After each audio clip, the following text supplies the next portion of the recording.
The people who had just been going about their business were forced to stop and look at the sky, which had turned red. A huge eye blocked their ability to see anything else. The monster opened its huge mouth, preparing to spew fire, because at that moment, a catastrophe descended upon humanity through a rift in the sky. The world was overrun by monsters and peace was ended. Because of the monsters, cities began to turn into ruins. Many children lost their parents and learned to survive on their own. Then despair consumed the people. One day, one of the monsters attacked a brother and sister who were hugging each other. They thought it was the end, until the space was stained with blood. They, crying and scared, managed to find the strength to look at what was happening, because it was not the end of the world at all. The children were saved by a hunter, a man with unusual abilities. Hunters became the hope of humanity. Their abilities were considered a power that was passed on to people. The man drew a diagram on the board with chalk, saying that in other words, these are characteristics, and all thanks to them. Suddenly, the old man began to curse the blessing that caused everything to happen these days. His fist slammed into the wooden floor as the man began to shout that there were no normal hunters left.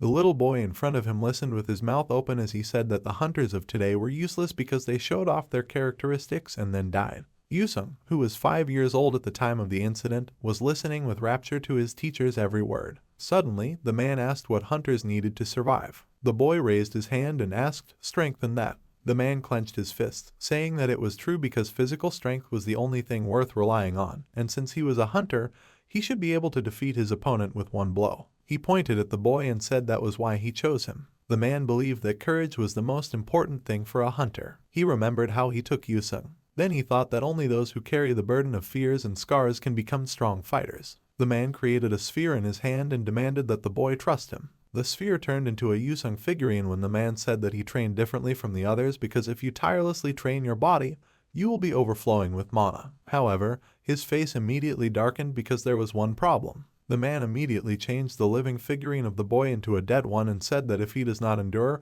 he will see his end, and Yusung immediately asked if he will die. The man burst out laughing and promised that this will not happen if he trains. He immediately resurrected the figurine. The man promised that Yusung will become the best, and the boy looked at the teacher with delight because the teacher said that Yusung will be an invincible hunter who has both great magic and unshakable strength. The man placed his hand on the boy's shoulder. Yusung looked at the teacher carefully, waiting for further instructions. The man pointed at himself and said that if Yusung did not believe in himself, then he should believe in him, the strongest hunter and fist king of Wanha. Yusung looked at his teacher with delight when he heard the question of whether he believed in his teacher. He picked up the child in his arms when he said that he believed, and then laughed and said that he was not mistaken about the student. It was their first day of training, but on the 711th day of training, Yusung was already able to defeat a boar. He was 7 years old when he stood over his defeated opponent, covered in his blood and breathing heavily. Woa came up from behind, holding his basin at the ready and clicking his tongue in displeasure. He sternly said that his rival, the god of the sword, was able to defeat second-rank monsters at the age of 7. He put down the basin with medicine, angrily asking why Yusung was acting like a child if he was capable of more. Wanha sat down next to the student, telling the boy that he needed to train harder, then offered dinner to those he had caught. On the 1040th day of training, Yusung was able to cut a tree with his bare hands. He was 8 years old then, and he turned to his teacher to happily report that he had succeeded. However, Wanha was dissatisfied this time too. He propped his head up with his hand and said that it was boring. On the 1785th day of training, Yusung had to fight a huge praying mantis. Then the boy used the fighting god style. The entire space was covered in clouds of dust. Yusung used a wild dragon strike that pierced the rocks, causing power to flow in a huge stream. He was 10 years old then. Yusung realized that Wanha was dissatisfied this time too. He dragged the monster with one hand, scolding the student that his stance was not good enough yet, and at this rate the boy would not become a good hunter, so Yusung said that his teacher was right. He smiled and said that he still had a lot of training to do, to which Wanha replied that they would take a break there and asked the boy to make a fire. On the day of training in 2892, Yusung was 13 years old. The teacher looked at him with anticipation. That day, Wanha decided that they should train in person. The man lifted himself off the ground in an instant. This greatly tensed the boy. Space and time around Yusung seemed to freeze, and he noticed a fist heading for his face. He managed to cover himself with his fists. Wanha laughed when the shock wave sent the student flying backwards and crashed into a rock. However, Yusung managed to stay on his feet. He abruptly darted forward, not giving his teacher a chance to recover. Wanha raised his fist again to strike. Yusung again became faster than the wind for a moment. He instantly found himself behind the teacher, who at that moment threw his fist into empty space. The boy's eyes began to glow. Wonha noticed a movement behind him. Yusung punched his teacher, but the teacher managed to turn around and defend himself. Yusung, who was sure that he would succeed a moment ago, was taken aback. He perked up when he saw how the teacher had stopped his blow. Wonha laughed again, because he was holding the child's fist with only one finger. The man praised the student, saying that he was learning quickly. He extended his hand towards the boy. Yusung felt his teacher's large palm rest on his head and gently ruffle his hair. Finally, Wonha said that it was a good job, because his stance was already much better. However, the teacher's expression changed to stern again when he told the boy not to get cocky. Yusung heard that there were many hunters equal to Wonha among them, so he should never relax. The boy realized that if he went down the mountain, he would encounter monsters like the teacher. His hand began to tremble traitorously from fear. However, he immediately pulled himself together and clenched his fist. The boy decided that he would become the best hunter. He fell silent, thinking about one important thought. Finally, Yusung looked at the teacher and promised that he would try his best. Wonha ruffled his hair again and asked him contentedly if the student wanted to become the best, and then offered him meat. It was as if the heavens echoed them that day. Yusung trained every day, and every day he came to the waterfall to relax after training. Even on the 4,421st day, Yusung meditated under the streams of pouring water. He heard the footsteps of his teacher approaching him. Finally, the footsteps faded away. Wonha said that he was sorry that this was their last day. Yusung leaned against a rock, standing up. He was wearing only a loincloth, letting the drops roll down his body. Yusung looked at the teacher sadly. At the age of 17, he was about to leave his teacher. He began to dress in silence. Then, without making a sound, he tied his hair into a ponytail. He bandaged his hands. Wonha came up and said that everything was ready. He threw something to the student, demanding that he catch it.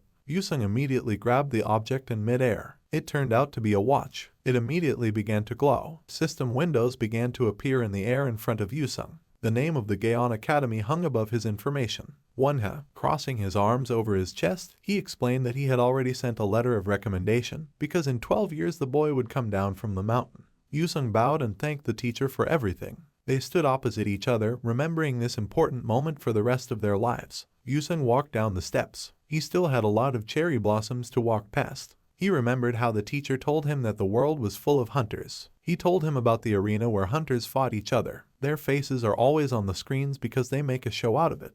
Wonha said that Yusung would meet them, those who are eager to fight. At such moments, the surrounding reality seems to freeze. The image of a man was displayed better. He was sitting on a tree. Yusung thought about the huge clock tower and how the teacher said that he would gain experience. Because there were many students in that academy, perhaps he would make friends with someone, but he would be the best. Wonha looked down, barely holding back his emotions. He muttered after the student that he was raised by him, the strongest hunter. Yusung himself was looking forward to a new stage of training. After what happened, humanity focused on education. Institutes were established to train the strongest hunters. The academy taught weapon handling. Students studied monsters. Yusung, like everyone else, had to learn strategies for passing dungeons. Students also studied characteristics. Yusung looked at the academy, holding his hand in front of his eyes to shield them from the sun. During his training at the academy, a student learns everything a hunter needs to know, and of course, Gayon Academy is considered the best. Yusung looked at the building happily. He was standing in front of Gayon Academy, which was bathed in sunlight.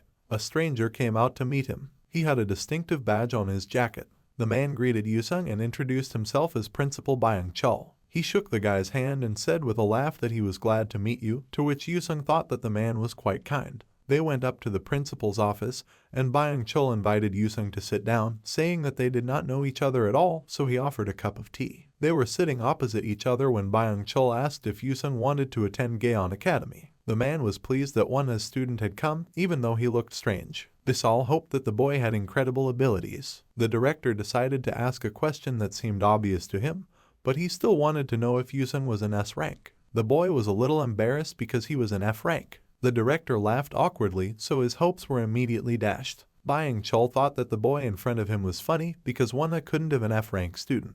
He nervously ran his hand through his hair, asking with the hope that maybe Yusung was at least in a rank. However, the boy denied this assumption as well, since he had already said that his characteristics were F-rank. The director immediately called up the system window, where the guy's rank was listed under the letter F. The characteristic was increased concentration. The effect was an increase in concentration depending on the amount of mana used. Byung-chul could not hold back and shouted that this was impossible, that the guy really was an F rank. Yusung smiled disarmingly and said that the teacher told him not to rely on the characteristics. However, the director's disappointment was already unstoppable. He got up from his chair and turned his back to the guy to somehow calm his emotions. The man thought that Manhwa would help him. Byung Chul leaned on the windowsill, exhaling loudly. Without turning around, he said that he did not intend to take F-rank fighters to the academy. However, he could not go back on his promise, and so he called up the system and began to do something with it. The director decided to warn Yusung in advance, after which he continued clicking on the icons. He turned around, closed the system window, and said that it was very difficult at Gayon Academy. He narrowed his eyes, then explained that if Yusung wanted to study here, he would have to show what he was capable of. Yusung listened carefully. This also applies to F ranks. The guy listened to this news calmly. The school system reported that all the students received an official document about the entrance exam, where the opponent would be Yusung. The only details known were that they were currently looking for an opponent, and to test the condition, you need to have an SD rank and a place in the ranking up to 1065th. The students immediately began to read the message. They looked through the details of the case. The guys discussed among themselves that 50 points would be given for an F-rank victory, but the opponent was a disciple of the Fist King, so they were a little scared. Suddenly, someone asked him to repeat what he had just said. One of the students asked in surprise whether the F-rank student was a disciple of the Fist King and whether 50 points would be given for defeating him, to which he was confirmed. Hajin, a first-year student, a D-ranker and ranked 42nd, smirked. He squeezed his classmate's shoulder. Hajin asked if there was a catch to this because his intuition told him that this was some kind of trick. However, his classmate doubted it.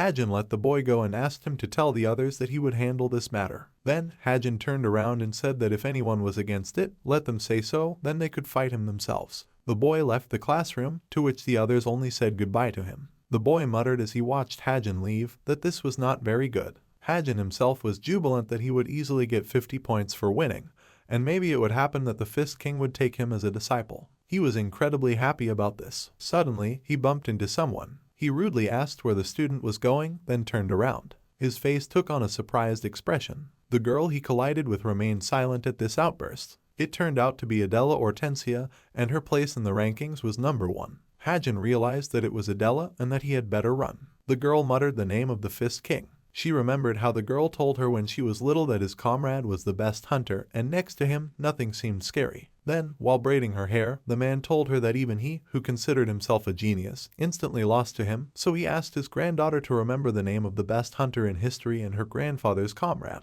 Then he said the name of the Fist King Wanha. Adela was surprised that his student had come to the academy. She looked down, deep in thought. She thought that if this was true, then he should succeed. Some time later, in the waiting room, Yusung looked great in his new school uniform. The classmate standing next to him said that the uniform fits perfectly. Then he asked if the size was right, to which Yusung thanked the guy because everything was fine. The classmate said that it was nothing to him because he had a keen eye, and Sue was a first year with the 72nd place in the rankings. Yusung began to move his arms, happy that the uniform did not restrict his movements at all, to which Sue replied that the most important thing for a hunter was comfort. He said that there was only one detail left and clicked on Yusung's watch. A barrier immediately appeared around them, which was installed just in case, and also the barrier provided safety so they could fight without worrying. Sue wondered in surprise whether Yusung would really fight Hajin, because it was a bit difficult for the entrance exam, so he thought it was better not to hype things up before the test began. A girl appeared from behind the door, shouting that time was up.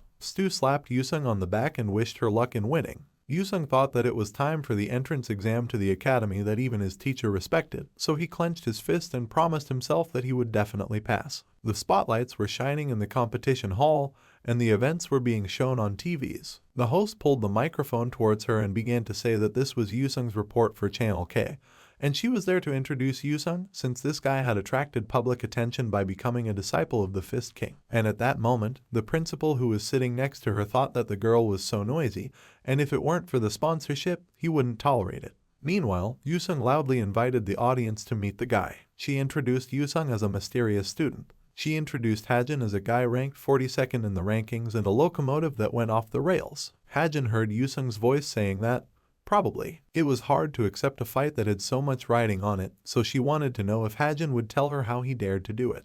The guy hesitated at first, then began to smile. He pathetically stated that he agreed that a lot was riding on this fight, but he was a student of Gayon Academy, an educational institution with a rich history and a solid reputation. The audience began to fall asleep to his long speech about how they were curious to try it, whether this applicant was worthy of the honor of studying at their academy. The screen showed Hanjin's satisfied face, who was saying that he would show them a fight. The girl with glasses asked the guy with a cheerful smile what he was talking about. He had accepted the challenge for experience points and nothing more. Besides, he had only recently been in 40th place in the rankings, so she was curious how he would win. Hanjin raised his fist up, promising not to disgrace the academy. The guy looked like he was excited with anticipation. Yuhana said that Hanjin had high aspirations, then thanked him for his answer. The host turned to Yusung, asking him to say a few words about what he expected from today's match. The boy closed his eyes, gathering his courage. He resolutely said that he would do his best, to which Hanah laughed, saying that he was speaking briefly and succinctly. Hanjin smirked and called the boy a loser. Yusung decided not to respond to this, so Yuhana announced the start of the countdown to the match. Hanjin leaned forward and said that F rank. I should know their place, so he would deal with the opponent in a second. He clenched his fists, thinking that as soon as the fight began, he would use his ability. The signal for the start sounded. Hanjin only had time to blink before his opponent disappeared from his sight. He could only sigh in surprise when Yusung rushed to attack. The guy suddenly stopped in front of his opponent.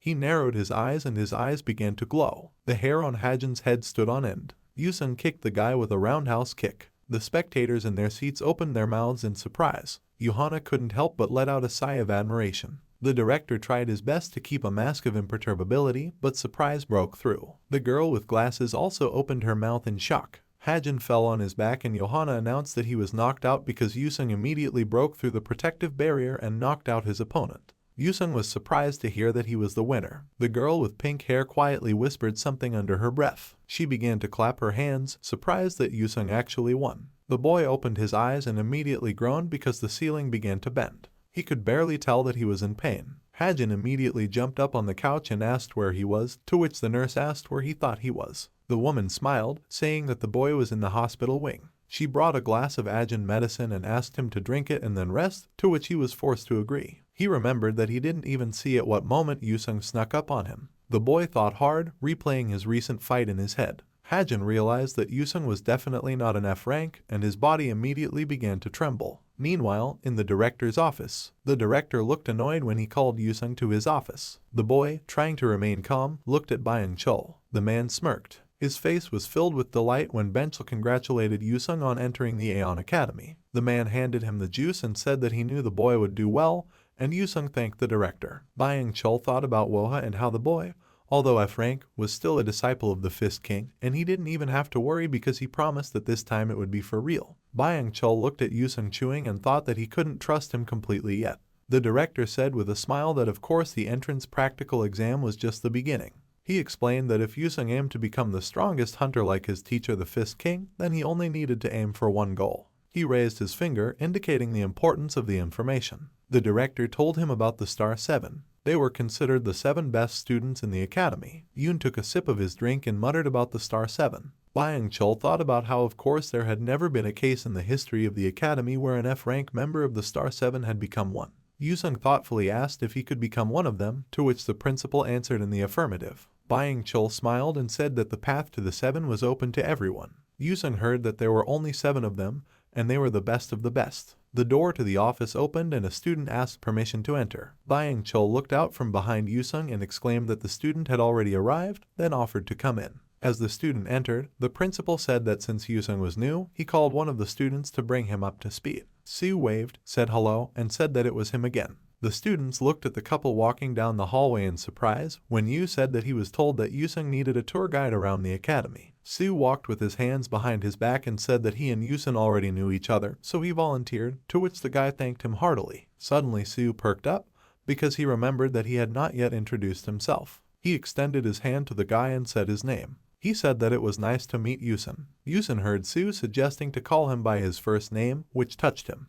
He was a little embarrassed, which made his cheeks turn pink. The guys shook hands as a sign of auspicious acquaintance. Yusung and Sue did not notice that they were being stared at, because they were carried away by the conversation about Sue watching Yuso's fight, and it was not that because he did not think that Yusung would smash Hajin utterly. Sue closed his eyes, remembering that episode, saying that he knocked Hajin out with one punch. Outside the window, meanwhile, clouds were gathering and it became completely dark. Heavy footsteps were heard in the hallway, But Sue continued to chatter carefree about what was understandable since Yusung was a disciple of the Fist King. The students began to run away, letting the people pass, while Yusung told his newfound friend that he still had a lot to learn, while the interlocutor cheerfully asked him not to stick around, since he had even surprised the elders. The girl, who had caused such a stir among the other students, heard that Hajin was a high level. She folded her arms over her chest and waited for them to finally pay attention to her. Sue wanted to say something more about Hajin's rank, but they were told to get out of the way. At that moment, lightning flashed outside the window, adding drama to the scene. The girl's green eyes turned no less dangerously than the lightning had recently. She recognized Yusung, and her expression did not bode well. Sue immediately bowed, justifying himself by saying that they had simply been chatting. He looked at Yusung, who didn't even move when the girl approached. He just looked at her in fear, unable to move. The girl asked if he was a new student. Lee Hyuk, who was standing next to her, was the class representative's assistant, a third-year, S rank, and ranked second, asked Yusung what he was doing and why he was standing in the middle of the road, to which the girl stopped him with a wave of her hand, saying that it seemed like he was speechless since it wasn't their first time meeting. Yusung pressed his lips tightly together in anger when he heard that the girl never thought that their next meeting would happen at the academy. She smiled sweetly, although her tone was rude and arrogant. She walked close to Yusung, as if she was going to stop next to him. However, she simply walked past. Yusung heard her whisper that there was always a black sheep in every family, just like in his case. The girl glanced at him for a moment without turning her head. As soon as they left, the hallway began to buzz again, and Sue looked after the girl and Lee Hyuk. He thought about how he knew something was wrong here. He looked at the frozen Yusung and realized that he was from the same Shin family. Yusung remembered that mocking voice that brought him to tears with questions about how he felt when he first learned that he was born defective. Then the same girl who just passed by him said that she was really interested because he was complete and he was not. At that moment, she mocked Yusung and seemed like an ugly monster. Yusung felt like he was in the merciless claws of a spider. The boy woke up from his memories as someone insistently called him. Sue looked at him worriedly, asking what was going on since there was no face in the arena, to which Yeon tried to say that everything was fine. But Sue understood everything and suggested that his comrade go to his room in the dorm and rest for the rest of the day. He looked out the window and said that it was still raining, so he would show the academy next time, but for now he would take the guy to his room. Yusung agreed with him with a lifeless voice. Finally, they reached Yusung's room. Sue looked into the room with some annoyance on his face. The decor was simple, since it only contained the necessary things, so he asked if newbies were really placed in such rooms. He awkwardly scratched his cheeks and said that, however, Yusung should not worry, since he would soon earn a rank and get a better room. However, Yusung was pleased, because after sleeping in the trees, this room was exactly what he needed, which made Sue happy. He handed Yeon the key and said that he had sent his number to his pocket computer. The guy was a little worried about his friend, so he asked him not to hesitate to ask questions if he had any. Yusung smiled good-naturedly and thanked Sue from the bottom of his heart for his help. He waved goodbye and left the room. Yusung began to undress. He went to the shower and washed his hair for a long time under hot streams of water. Then, without getting dressed, as was his habit, he went into the room and opened the refrigerator. There, his attention was drawn to banana juice. He immediately pierced the lid with a straw. Yusung fell onto the bed, and his hair was scattered across the pillow. The rain continued to rustle outside the window. Yusung glanced at the window. He looked at the wall of drops and thought that it had rained that day, too. Back then, the trees were bending under the gusts of wind. The rain poured incessantly. Yusung watched the weather from the car. He was riding in the back seat and looking out the window. The man turned to him and said that the boy had every right to hate him. He turned away and said bitterly that everyone was given potential at birth. The entire family was sitting in the front seats, and only Yusung was alone in the back when the man said that dreams that exceeded this potential were futile and harmful to a person. The boy, without looking up from his contemplation, heard that he was born into the Shin family and should understand everything. Yusung bowed his head and agreed with this. The car drove along the road past the forest belt. Yusung looked at the approaching building with fear. A girl approached the car, hiding from the rain under a transparent umbrella. She leaned over to Yusung and took his hand. Then she led go away, who obediently followed the stranger. Yusung turned around one last time. However, the car was already turning around without any regrets. Yusung sadly turned away. These were memories that caused pain. However, back then, falling asleep among many other children, he did not shed a tear. At that time, Yusung was sure that he himself was to blame for everything. For example, that he did not live up to the expectations of his parents. Yusung considered himself guilty of being born an F rank. He blamed himself for not being like his older sister. They expelled him from the family for these reasons, or so he thought. Yusung believed that if you do not perceive it as something sad, it will not sadden him. However, it was impossible from the start because he was born weak. Yusung believed that he was born inferior, not like his sister. So Yusung tried to smile even when it was unbearably painful. So he just did what he was told and went where he was led. Until one day, Manhwa, the lucky king and the strongest hunter in the world, appeared. Then he said that Yusung had the potential to surpass him, so he offered to go with him. For Yusung, this story was like a dream. So then he said that he did not want to, because he had already realized something. Manhwa was surprised at how mature the phrase of a little boy about being tired sounded. At that time, dreams only ended in despair for him, and if Manhwa expected something from him, he would still be disappointed in the end. Yusung believed that if he was not destined, then it was better to stay. Then the boy heard that for his age, he was very smart. However, Manhwa thought that Yusung was wrong, because a strong person is not someone who is never disappointed. Manhwa came closer to the boy. He sat down next to him and said that a strong person is not someone who never makes mistakes. He dropped the umbrella. Yusung looked at the man in surprise, hearing that he was once like the boy. Manhwa said that only after experiencing a great many troubles and disappointments does a person become strong, and when he falls, the strong one gets up. Unlike others, he is able to do this again and again. The man wanted to tell Yusung that even if he cries or falls into despair, Manhwa will teach him to get up and move on. At that moment, the darkness enveloping Yusung's consciousness seemed to retreat. It released its tenacious paws from the boy's head. Eventually, the darkness left him, leaving room for the light. Manhwa's hand was the first color picture in the boy's memory. Then Manhwa said that Yusung could become the strongest hunter in the world. Then the man said that he would guarantee it to the boy. Yusung extended his small hand. He felt a huge surge of energy as soon as he touched Manhwa. Of course, everything was different now, and this memory brought him more joy than pain, because the old memories were overlapping with new ones. The rain was still pounding the glass. The bracelet on Yusung's hand vibrated because a new message had arrived. Yusung lazily looked at the dialogue box that popped up. Sue was asking the boy if he liked the room and asking him to let him know if he needed anything, because he hadn't been himself since that meeting in the hallway.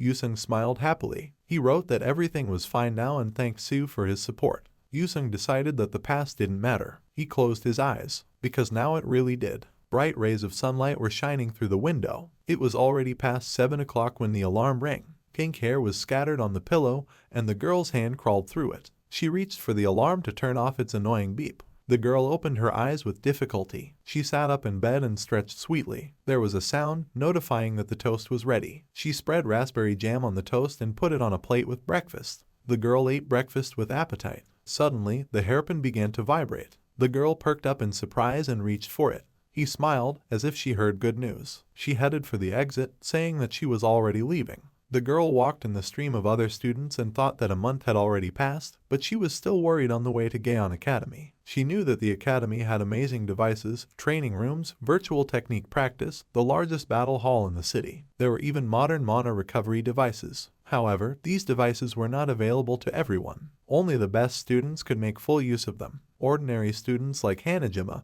who was currently a first-year student, ranked F and ranked 659th, could only dream of such a thing. She froze and looked at the academy building, completely ignoring the hustle and bustle around her. Every time she looked at it on the way, but each time she realized how far she was from all this. Today was the first time she saw this hall with her own eyes. The man standing in front of the students clapped his hands a couple of times, drawing their attention to himself, and then demanded that they stop chatting.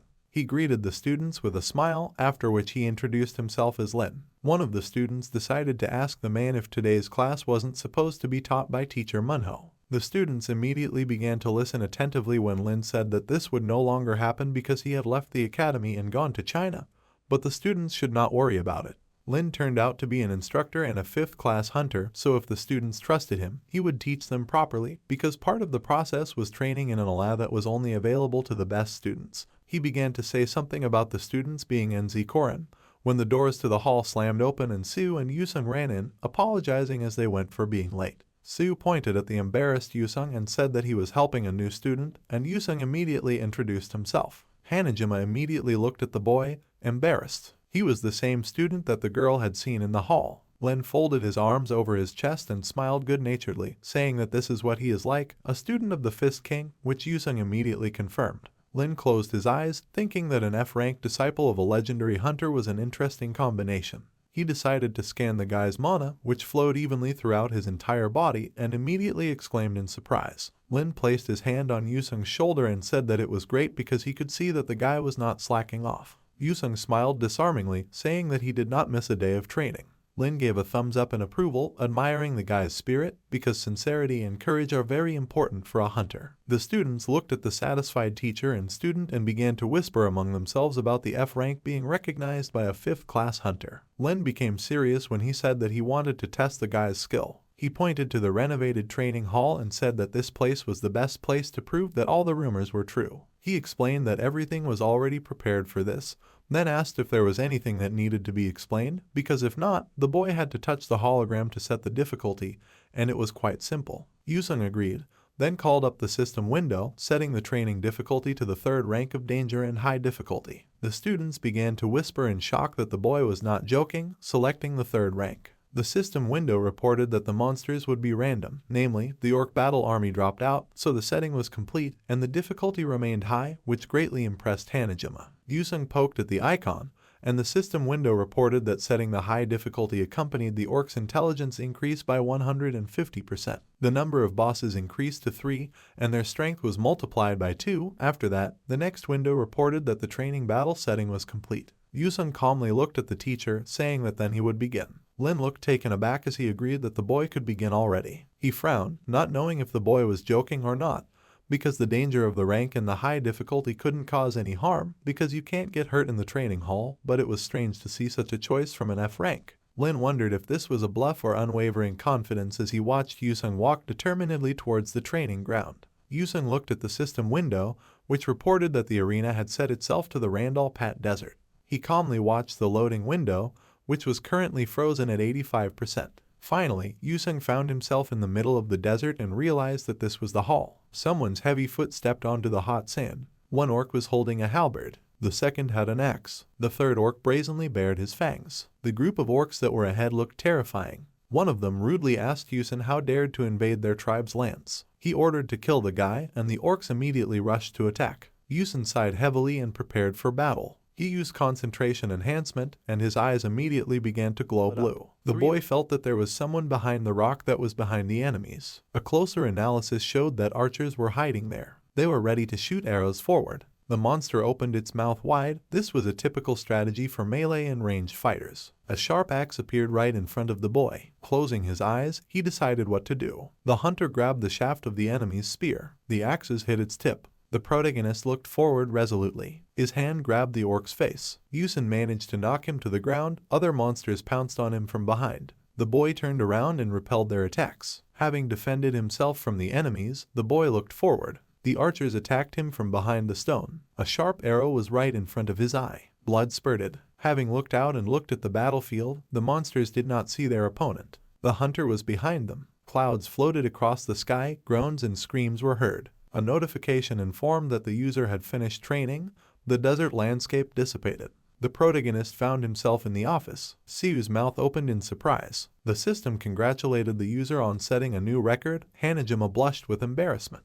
Raising his eyebrows in amazement, Lin wondered if his student really corresponded to the level of a first year. The teacher smiled and realized that he could really join the Star 7. Yusung brushed off his jacket. Fluorescent lights were burning under the ceiling. Smiling widely, Siu called his friend cool. Walking up to the drink machine, the boy was surprised that his friend had set a new record in his first lesson. Looking at him, the guy said that his skills were simply incredible. The hunter raised his eyebrows in surprise and asked what they were talking about. It turned out that the academy had a ranking system. A can of soda fell down. Taking it in his hands and sitting down on the bench, the student explained that this system was both an indicator of skills and a rank division. Raising his index finger, he added that the top 7 students were called the Star 7. Looking down, Siu explained that low-ranking students would never be able to rise to the top. The boy took a sip. The protagonist frowned thoughtfully. Adela raised her head. In front of her was a system window. Suddenly, something made her flinch. The notification showed a leaderboard.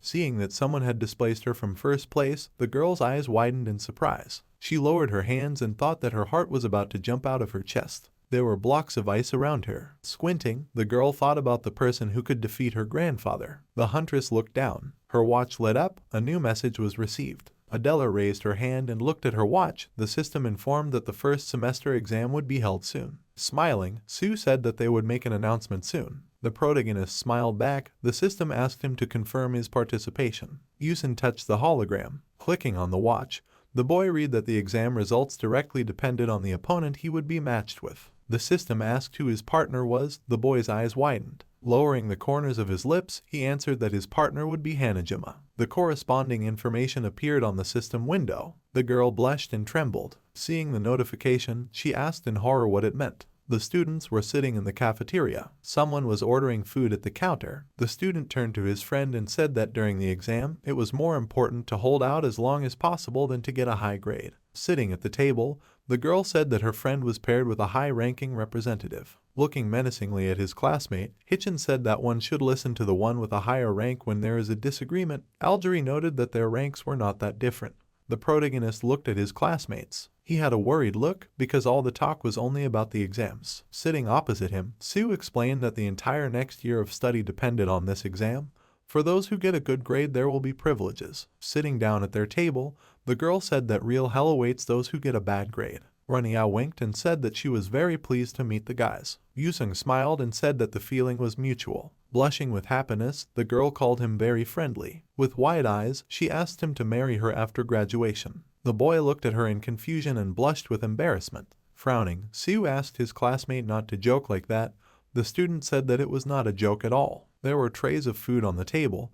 The guy noted that they were not obliged to sit at the same table just because they were paired. Rinia said that she did not come to him, but to the main character. Narrowing his eyes in displeasure, the student concluded that she was interested in who his partner would be. Licking her lips, the girl asked if it was really that noticeable. Continuing to eat, Yusung only watched their conversation. Seeing that his partner would be Hanah Jima, the girl widened her eyes in shock. The boy said that he knew she would be surprised. The boy tilted his head and asked why everyone was surprised by this information. His friend scratched his cheek shyly. Looking away, he explained that Hanah Jima was ranked lower than F. The student clasped her hands thoughtfully. Frowning, Renia explained that she had been treated well in their class, but only at the beginning. The girl looked at the floor, clutching her skirt in her hands. Everyone thought that she was just very shy, which is why she acted like that and spoke in a barely audible voice. Without looking up, the girl greeted him. Her classmate raised her head. Many wanted to help her fit in with the group. Leaning on her hands, Renia explained that on the very first day when she was transferred to the academy, strange rumors began to circulate about her. At night, when no one was in the class, one boy returned for something he had forgotten.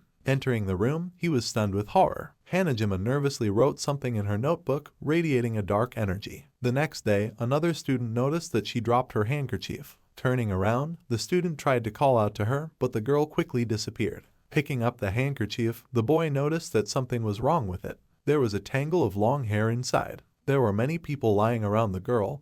There were many rumors that she transferred to a Korean academy because she sent her entire class to intensive care. She had a crazy grin on her face. Raising her hand to her mouth, Renia said that she did not believe all these rumors. The protagonist smiled and asked why. The girl explained that despite these terrible rumors, her classmate was simply a terrible hunter, her lips trembling. On the ground lay a skull. Seeing it, Hanah Jima opened her mouth in fear. The girl raised her eyebrows pitifully and said that she had absolutely no strength. Sue confirmed that this student was the worst even among the F rank, although this was not the case before. Looking down, Yusin wanted to know more about her and realized that this was only possible in a personal conversation. The student sat down next to him and apologized. The guys looked at her in surprise. Without looking up, the student apologized for the fact that her classmate would have to be paired with her. With tears in her eyes, Hanah Jima said that she was very sorry. With their mouths open in shock, the heroes realized that she had heard their entire conversation. Blushing with shame, the girl explained that she understood perfectly well that they did not like to see her, because everyone avoided her due to the fact that she could not handle even first-rank monsters and did not know how to summon creatures.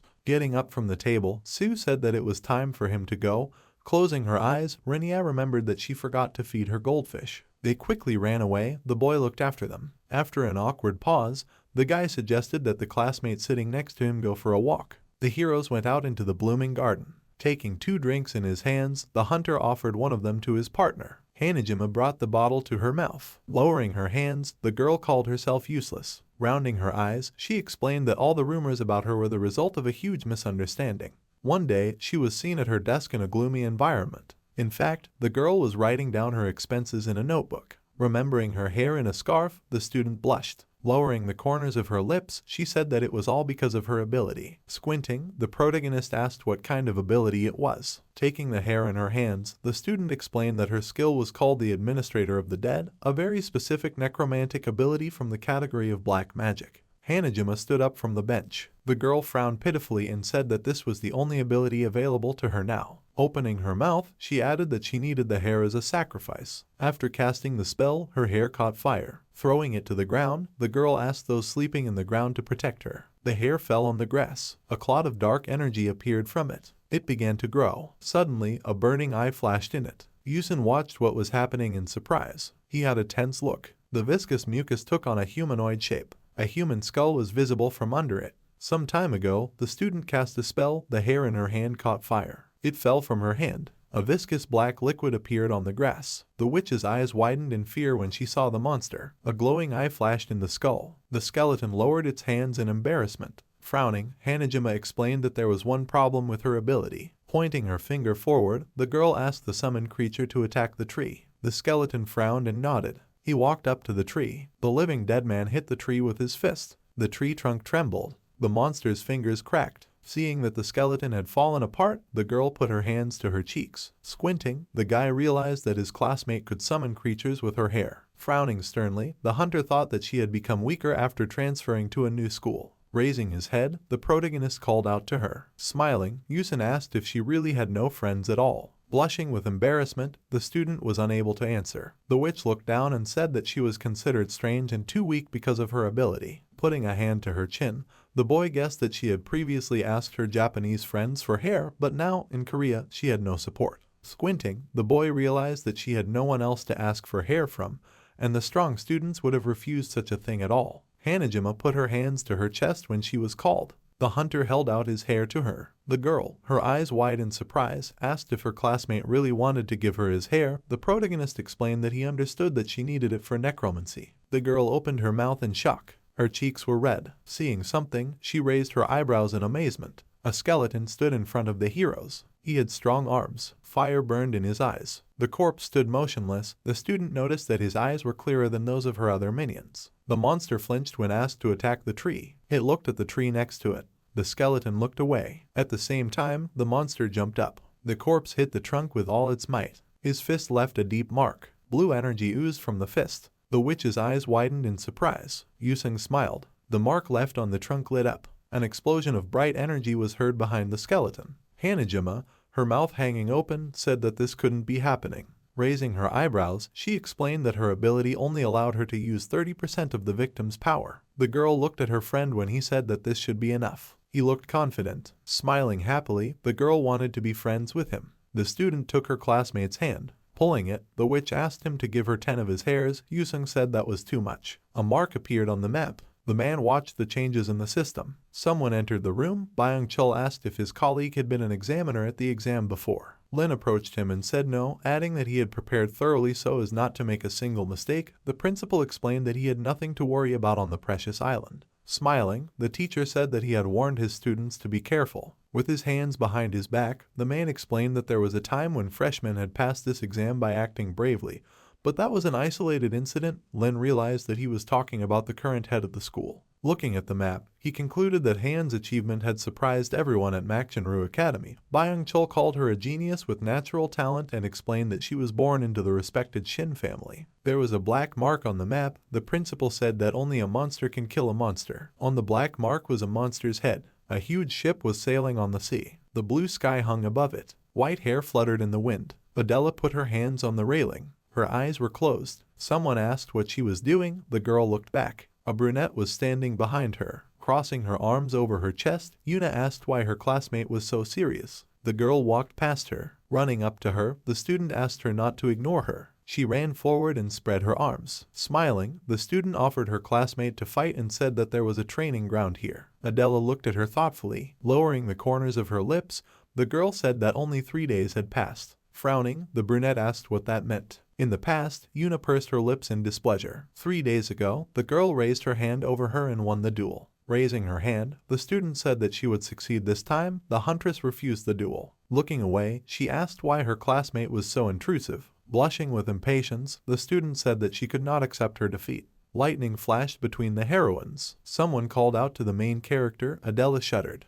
The girl turned around. The brunette looked away in confusion. The students surrounded Yusung, who had just entered the academy. The boy was smiling. The girl frowned. Her classmate silently looked at the boy. Crossing her arms over her chest, Yuna noted that she had not cared about the newcomers before. Smirking, she asked if the student of the Fist King who defeated her grandfather really deserved so much attention. Throwing a displeased look at her, the student said that it was none of her business. Spreading her arms, the student laughed at her. The brunette came close to her classmate. Squinting slyly, Yuna said that it was time to change the first place in the ranking. Adela walked past her. The girl looked back and said that in that case her competitor would become the third. Raising her hand, the girl shouted that she had not said everything yet. Lightning flashed around her. Frowning menacingly, she tried to attract attention. The student thought that her rival had ruined her mood with an angry frown. The student looked away. The protagonist was protecting his partner from seagulls. Someone pointed with a pointer to the summary of the second semester exam. Standing in front of his friends, Sue said that he would tell about the island and explained that he had done additional research especially for the newcomer. In fact, the precious island was a whale with mountains on its back. The boss of the 7th grade swallowed a huge ship. A newspaper clipping appeared on the board. The article told how the Fist King destroyed the whale. Renia asked how the whale turned into an island. The boy put his hand to his chin, not knowing what to answer. Hanah Jima stood up from the table. Everyone looked at her. Raising her hand, the girl explained that it was all about the mana that the whale had. Smiling, the boy confirmed this and explained that due to the remnants of mana, the whale's corpse petrified and turned into a huge island. Turning on a photo of a crystal, the student explained that all sorts of creatures fed on this mana. A green beetle sat on a leaf. The insect spread its wings. In front of him was a huge orange crystal. An entire ecosystem was born on the island. Various animals were depicted on the screen. The island was called Precious because each monster had a precious stone on it. Holding a drink in his hands, the protagonist suggested that this happened because of the reef's reaction to mana. Sue said that it was not that important and said that in order to pass the exam, you need to collect these precious stones. Seeing the ranking table, Renia's eyes widened in surprise and said that a golem was worth as much as 200 points. The boy squinted slyly and said that no one had ever managed to defeat the golem because it was a third-class boss. Waving his hand, the boy suggested aiming at ordinary first- and second-class monsters. The boys looked at their comrade with admiration. Getting up from the table, the girl suggested taking a rest because they were on a cruise ship. Hearing that this was a great opportunity to try incredible dishes, Hanah Jima shuddered with interest. Joyful exclamations were heard. The heroes were sitting in a cafe, enjoying the most delicious food. There was a huge cake on the table. The boys discussed the incomparable taste of the food. Having moved to another table, they began to eat tender meat. Having started on desserts, the students ate their fill. Puffing out his cheeks, Sue said that he couldn't fit any more food in him. The heroes went out on deck. It was already evening. Closing his eyes, the boy realized that he had overeaten. Renia said that she was already sick of the amount of food she had eaten. Smiling, the main character said that he liked everything. Hanah Jima closed her eyes contentedly.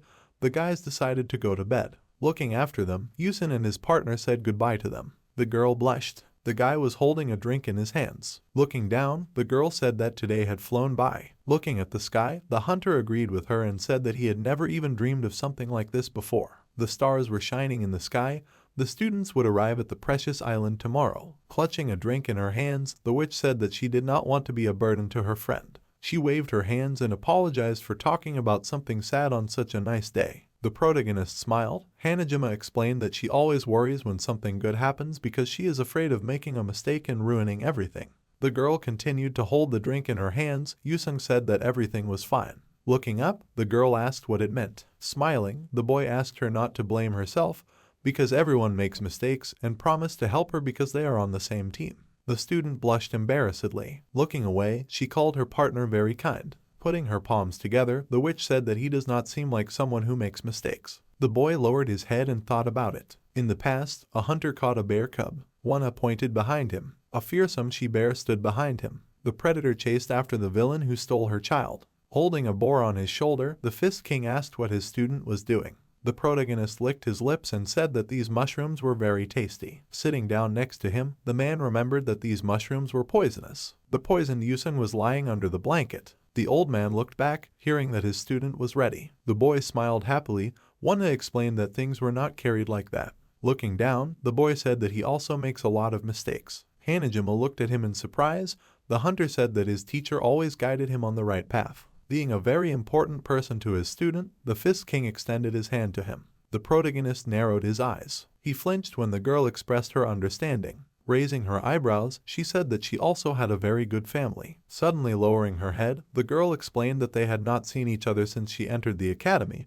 Yusung assumed that his partner really missed her family. Looking at him, the student said that everything was fine because entering the academy was her desire. The witch told him that some of them were looking through old photos while fiddling with her fingers. A smile appeared on her face. Hanah Jima asked if her friend wanted to look at the photos. A blush appeared on her cheeks. The photo showed her entire family. The girl smiled happily and called them cute, and the boy agreed with her. Suddenly, his expression became serious and he wanted to ask her something. The girl widened her eyes and asked him what he was interested in. Clouds floated across the dark sky. Raising his hand, the boy asked why his friend had transferred to such a remote place, and quickly said that he did not believe the rumors that she had bullied her classmates. The smile disappeared from the student's face. She looked shocked. The witch widened her eyes and did not know what to answer. Hanah Jima lowered her head. She was holding a photo in her hands. A few moments ago, the hunter looked at her and asked why his classmate had moved so far from her homeland. The girl gave him a surprised look. Her eyes darted back and forth. The protagonist watched her silently. The girl clutched a photograph in her hands. Suddenly, a seal appeared on her hand. In the past, when she was at school, her hand caught fire. The student looked at the seal in shock. Many skeletons appeared around. The student's eyes turned white. He opened his mouth in fear and screamed. A dark silhouette was visible in his eyes. The flash became even brighter. Tears were streaming down the witch's cheeks. There was a vase of flowers on the desk. The crippled classmates gathered around, blaming Hanah Jima for what happened. The schoolgirl with a bandage on her hand called her shameless because they suffered because of her. The boy with crutches said that it happened because of her habit of tying her hair. The classmate looked at her upset. The girl looked up. Bursting into tears, the girl explained that she was simply greedy. The chair fell to the floor. Walking away, the student was upset that she could not stop in time. Tears dripped down her chin. Her eyes widened when she heard the apology. The protagonist covered her hand with his. Squinting, Yusun asked her not to tell him about it if the memories hurt her. The witch looked at him in surprise. Looking down, Hanah Jima apologized. Looking up at the sky, the boy asked her not to apologize because everyone keeps their secrets. The girl's eyes lit up. She pursed her lips and blushed. Smiling, the girl called her friend very kind. The moon was shining above them. In the morning, the bright sun rose over the ship. High cliffs were visible ahead. Seagulls were flying above the ground. Lin watched them silently. Closing his eyes, the teacher was glad that they had finally arrived at the place. Ahead was a huge multicolored crystal. Someone stepped in a puddle. The student ran through the forest, breathing heavily. Monsters were peeking out from behind the trees. The schoolboy looked back in fear. He pursed his lips. The student raised his head and begged for help. All around him was a dense forest. Precious Island, Day 1, in the middle of the forest was a huge orange crystal. Hanah Jima took a handkerchief out of her pocket. The girl was about to open it. Frowning, she decided to show her strength at all costs. Standing in front of the students, Lin explained that monsters can be mined for gems corresponding to their rank. Holding the crystal in his hand, the teacher explained that the higher the rank of the monster, the more points you can get for it.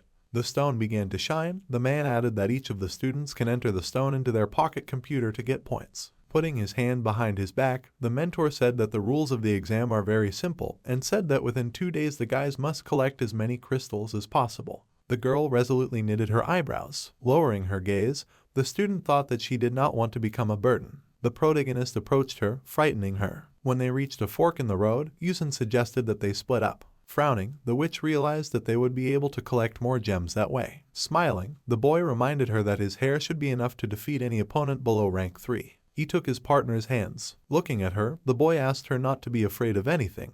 Raising his eyebrows, the hunter said that she would succeed. Hanah Jima looked at him in amazement, her eyes sparkling. The boys went their separate ways. The girl put her hand to her chest, watching her friend go. Puffing out her cheeks, she decided that she would succeed. Looking at her hand, the girl thought that she had a formidable weapon with her. In her palm lay a handkerchief with her comrade's hair. Walking forward along the path, the student decided to use one of them now. Something approached her. The witch turned around. Seeing something, she opened her mouth in fear and screamed. A heart-rending scream rang out over the green forest. A snake was crawling along a tree branch. Suddenly, a sharp blade pierced it. Frowning, Sue realized that he had earned 1 point. Looking back, the boy asked his partner to be careful. Pulling the bowstring, he explained that it would be better to refrain from using skills and use his main power in measured doses. Summoning fire in her hand, Rinnia said that she already knew this very well, and asked her comrade to continue searching for prey using his clairvoyance skill. Looking down, the boy said that there was a deer in the third square. The monster ran out from behind the bushes at them. Seeing it, the girl turned around.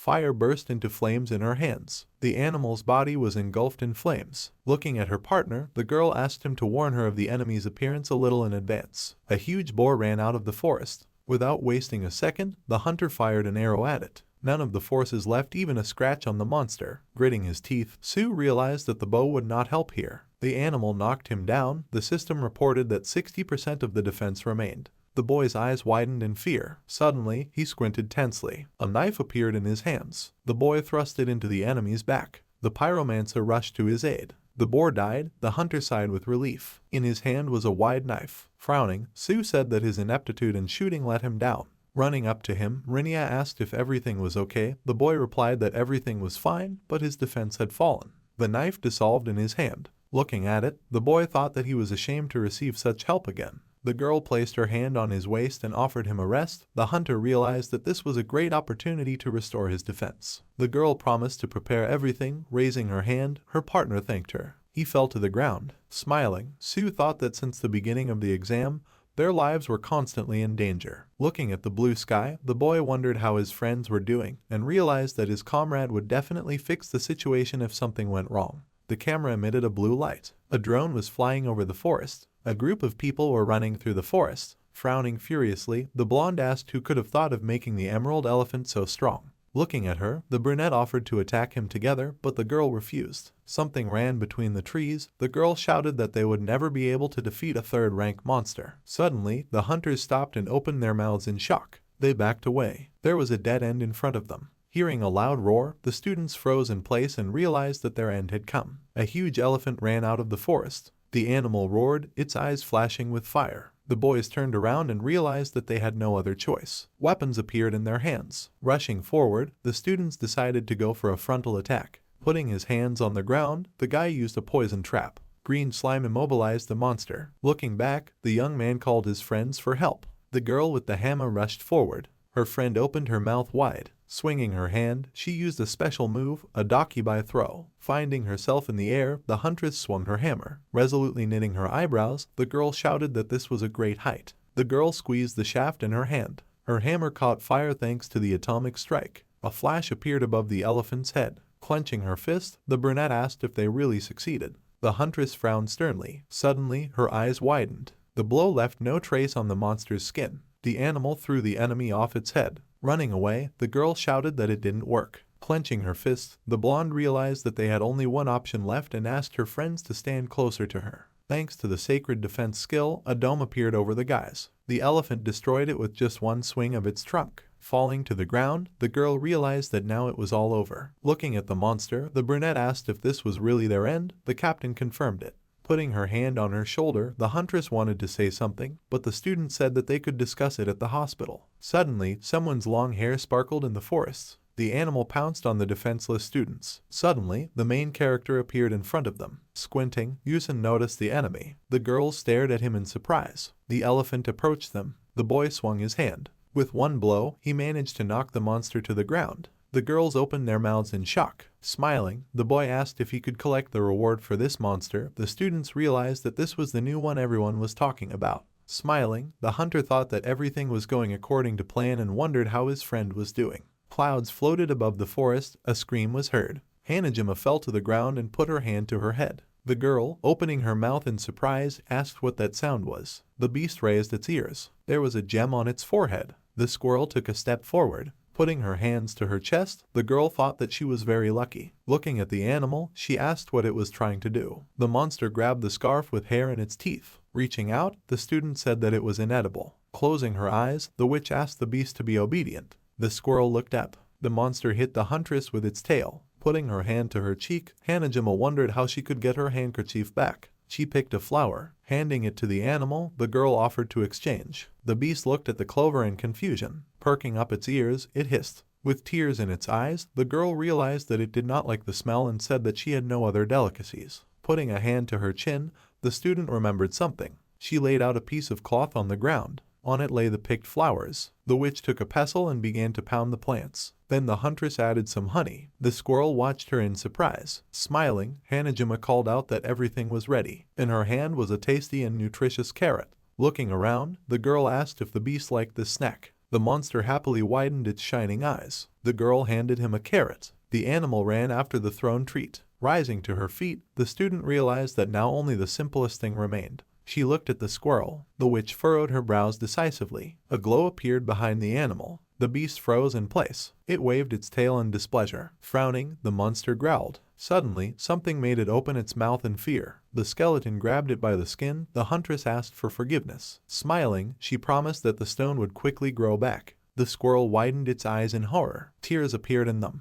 The animal's cry was heard over the light forest. A loading screen appeared on the screen. Disgruntled comments appeared that their idol was late. The mascot smiled and winked. The girl apologized for being late and explained that she needed to pick up the delivery. Ghosts appeared around the logo. The girl said that there were burgers on the menu today, but she couldn't eat them. The mascot waved a bloody bat. The viewers were impatient. Smiling widely, the streamer greeted her viewers. Many enthusiastic comments appeared. Winking, Amy apologized again for being late and explained that she had important things to do today. The girl's eyes widened. She declared that she was completely ready for the broadcast. The screen said that 130,000 people were watching the stream. Raising her eyebrows, the girl decided it was time to check the rankings. Next to the first place was a photo of Adele. Looking away, the model said that her classmate, who had the ability to freeze, did not leave the first place since the first day of school. Remembering how she was walled up in a block of ice, the streamer shared a story about how she had to experience the abilities of the strongest student in the academy. Someone stepped on the white snow.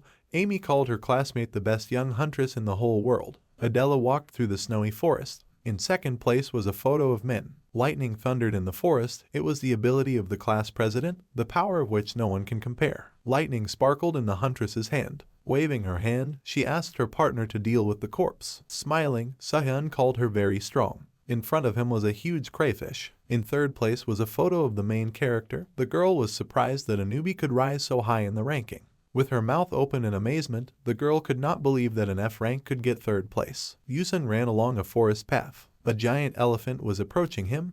The model was surprised that a newbie was going to attack a third-class monster alone. The boy jumped up. He managed to knock down the monster with one blow. The streamer's eyes widened in shock, and she was confused because the F rank had just defeated a third-class monster that could withstand pain shock. A smile appeared on her face. The dust cleared around the guy. The hunter smiled, and Amy called him very handsome. She put her hand to her chin and decided that her classmate could become a real star, so it would be better to watch him. Squinting, the girl wanted to meet him at least once or even invite him to her stream. The leaderboard suddenly changed. The girl raised her eyebrows in surprise, unable to believe who was in fourth place. Blue stripes appeared on the screen. A photo of Hanah Jima appeared on it, and the commentators asked who she was. Frowning, the girl said that it was her classmate, who came from Japan and was always at the bottom of the rankings, with the worst grades. The hunter was sitting on the ground next to the cave. She was cooking soup on the stove. The witch sang with her hand on her chest. The model, her mouth wide open, wondered what was going on and how her classmate had managed to get fourth place. Vegetables were boiling in the soup.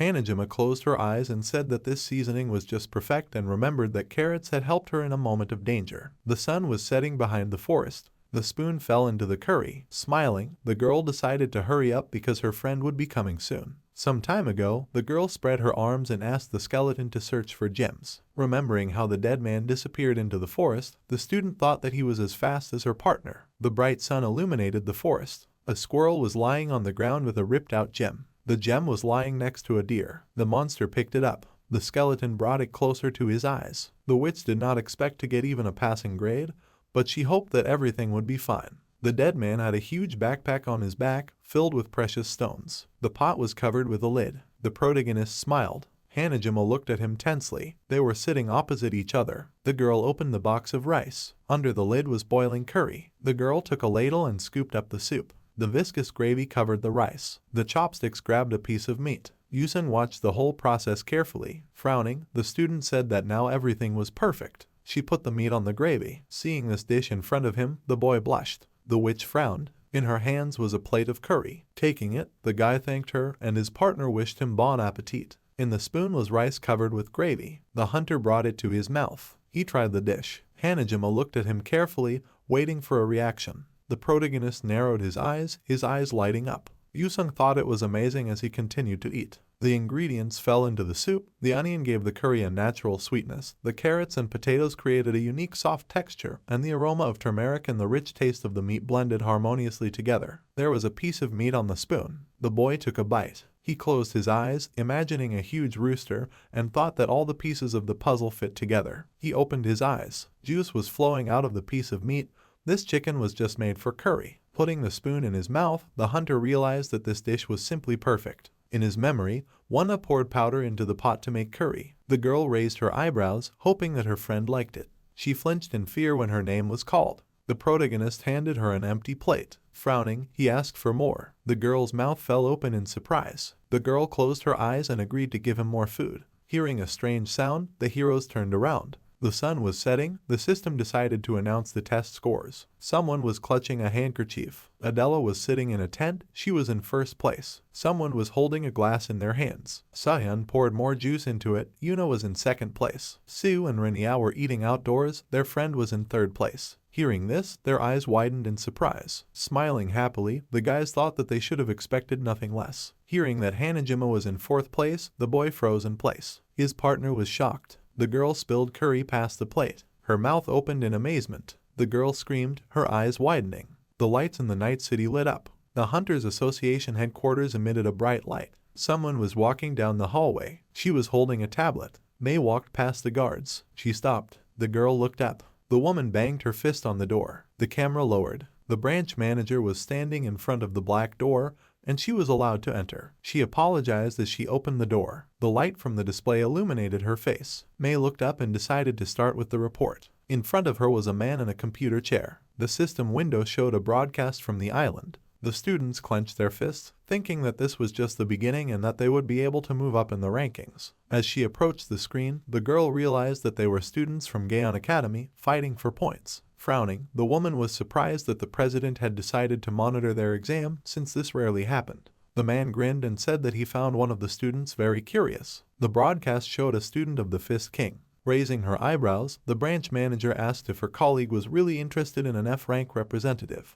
Hearing that he was already in third place, May looked up and called it quite an outstanding result for such a rank. There was a TV on the stand. Ranks and characteristics only matter up to a certain point. The hunters were standing next to each other. Rank can not always help to cope with some obstacles. Looking down, the girl asked if her colleague really thought that a newbie was more talented than even legendary hunters. Scratching his beard, the old man answered that it was just a guess. The president, his eyes sparkling, said that he definitely had what they had been looking for so long. A grin was shining on his face. Hanah Jima wiped the plate. Closing her eyes, she said that this could not be. Sitting opposite her, the protagonist explained that the place in the ranking itself does not determine anything. Taking a drink in his hands, he said that in fact, they have not achieved anything yet. Yusung lowered his head and said that they had just entered the academy, so to get into the Star 7, they would need to get even more points, and it would not be easy. Hearing this, the girl's mouth fell open in surprise. The straw pierced the drink. The boy smiled and expressed his confidence that they could do this together. The girl shuddered. A bright blush appeared on her cheeks. She beamed with joy and promised to try her best and do her best to help. Someone was watching them from behind the bushes. The stranger smirked. His partner frowned.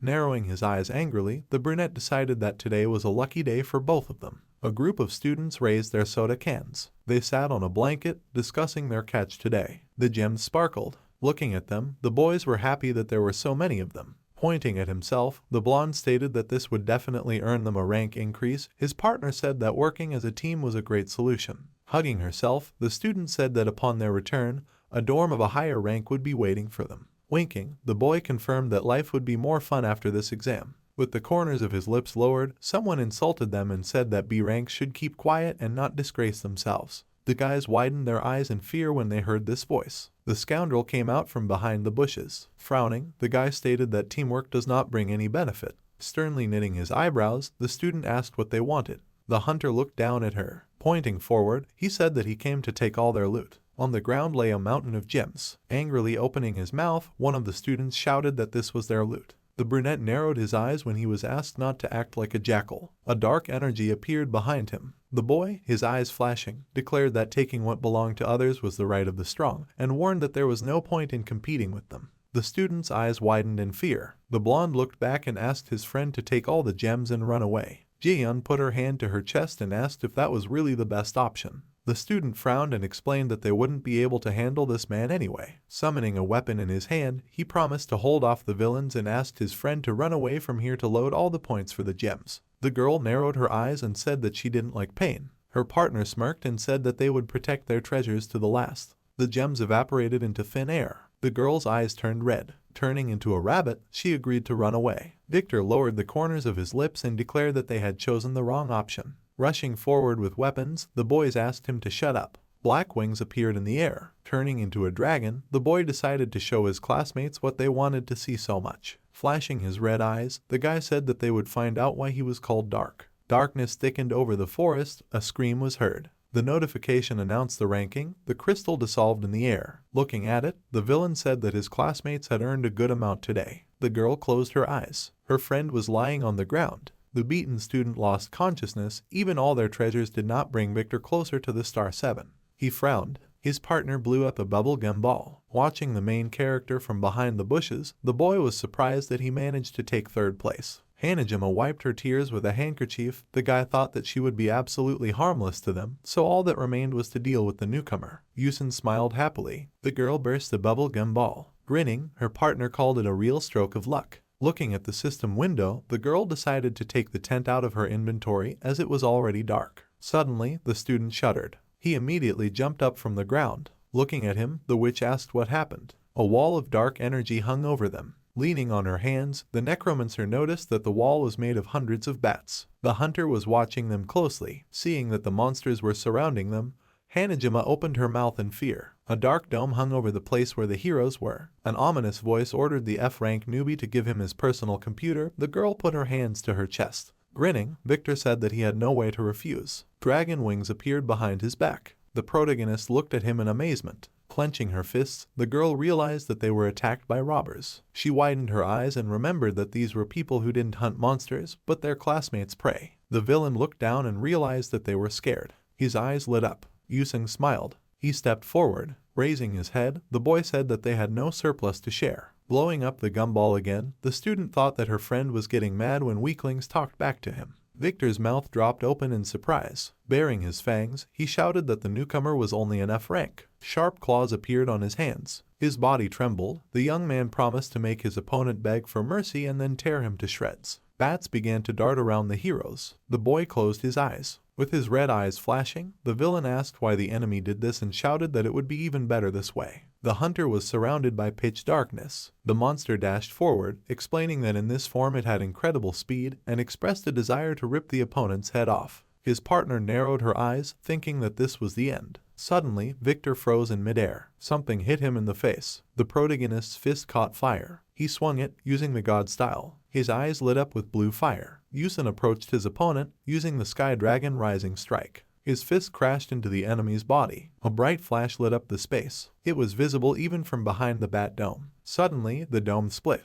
Hanah Jima's mouth opened in horror. Beads of sweat were running down the girl's tense face. Her eyes widened in amazement. The video camera caught fire. The drone hovered over the tent camp. People were going about their business. The guys were smiling, talking to each other. Someone was standing in front of the cave. Sunhyun took off his glasses. The boy wiped them with a handkerchief. Squinting, the boy realized that his plan had been flawed from the start. Lying on a lounge chair, Yuna asked him what he wanted. Smiling, the student offered her to join his team since she was the strongest in his class. The heroes were on the seashore. The girl took off her glasses. Frowning, the girl asked what kind of plan this was and stated that there were already many people on his team. Coming closer to her, Sunhyun explained that it was just a precaution. Waving her hand and turning away, the huntress said that she was not interested. Looking back, Yuna noticed that her classmate was talking as if he did not need glasses. The boy's mouth opened in surprise. Smiling nervously, he asked what they were talking about. Raising her hand to her mouth, the girl reminded him that he would be expelled from the Star 7 if he failed the exam. She was sitting under an umbrella. The girl asked him why he was so angry, squinting. The boy gave her a menacing look. Lightning flashed across her hair. Smiling slyly, the huntress asked him if he really wanted to steal her glasses. The student pursed his lips in displeasure. Scratching his head, Sehyun said that they could do without her help. Yuna asked him to get her drinks, and the boy went to do so. The boy clenched his fist in irritation. He wiped his glasses with a napkin. Gritting his teeth, the student called it humiliation. Closing his eyes, the student sighed heavily. At that moment, the hunter looked down. He was holding glasses in his hands. Putting them on, Sehyun thought that this exam was all about skills. The boy looked back. People looked up at his voice. The boy spread his arms in front of his comrades and took command, declaring that he would count everyone and check for equipment before each hunting trip, so there should be no cause for concern. Clenching his fist, the student explained that they had to work together in order for their class to pass the exam with flying colors. He closed his eyes. The hunter looked up. The cave was filled with crystals. Stalactites hung from the ceiling. The red-haired girl opened her eyes and felt sick. She was lying on a pillow. Hearing a familiar voice, the girl turned her head. In front of her lay a beaten victor. Seeing him, the tied-up stranger screamed. The scoundrel's eyes widened and she remembered everything. Some time ago, her whole body trembled. The protagonist tied up the robber with a rope. Yusun looked back. The girl could not believe that her friend was knocked out by an F-rank student. Hiding behind the bushes, the girl realized that she would never be able to defeat such a monster. She stretched out her hand, thinking that she needed to run away from here immediately. The student raised her head. A summoned skeleton appeared in front of her. Its red eyes lit up. Seeing it, the stranger began to cry. At that moment, the girl lost consciousness. Waking up in a cave, she wondered if this monster was really summoned by her classmate. Hanah Jima hugged her skeleton. Frowning, the villain decided to think about it with a cool head. Her body was tied with a rope. The girl thought that without her partner, his competitor was an ordinary F rank. The girl clenched her fists. Imagining the beaten witch and her summoned creature, the student decided to deal with her when no one was around. Rising from the ground, the stranger realized that this was her chance. The ropes broke at that moment. The villain picked up a piece of rope. Victor was lying next to her. Throwing the rope over her shoulder, the girl decided to retreat for a while. She shed tears and promised to take revenge on her rival. A long tunnel was visible ahead, and a strange sound was heard. The skeleton came out from around the corner. He raised his hand. Stretching it out in front of him, the dead man tried to stop the enemy. His eyes were burning. The girl grinned and said that last time he simply managed to catch her by surprise and said that she was no longer afraid of him. She narrowed her eyes. Light appeared on the tip of her finger. Waving thin threads, the stranger decided to tear the monster apart. Bright light was reflected in the crystals. The net approached the skeleton. The monster raised its head and saw it. His face was illuminated by a bright light. The thread cut into his skull. Spreading his arms, the skeleton summoned a field of blue energy around himself. The villain widened her eyes in fear. Hearing a strange sound, the protagonist looked back. Looking into the cave, Hanah Jima called on the enemies to surrender in a good way. Suddenly her cheeks turned red. The dead man was holding the hostage in his arms. The girl was surprised that he managed to neutralize her alone. Victor lay motionless. The robber closed his eyes and prayed for death. The lamps were shining under the ceiling. There was a math textbook on the table. Someone was taking notes in a notebook. Sehyun looked tense. Someone called out to him. Without raising his head, the boy asked what happened. Putting her hand to her chin, his classmate said that uninvited guests had come to visit them. The boy stopped writing something on the paper. Squinting, the student thought that only the A-rank representatives knew about their plan. He put his hand on the table. The hunter came out of the tent. Raising his eyebrows, Sehyun asked where they were. The guys approached the dark forest. Opening his mouth, the boy said that 2 people were wounded and asked who the uninvited guest was. The frightened students looked at each other. The boy frowned. There were people lying on the ground in front of him. Hanah Jima pouted. The protagonist smiled. The skeleton gritted his teeth. The team stepped forward. Smiling, the student realized that they already knew everything. Yusun looked at him and confirmed it. A shadow loomed over Victor and his partner. Adjusting his glasses, Sehyun asked what the newcomer wanted from him and reminded him that they had a numerical advantage. A crowd of students gathered at the edge of the forest. Energy ignited in their hands. The skeleton held out his fist. The group of robbers held their weapons out in front of them,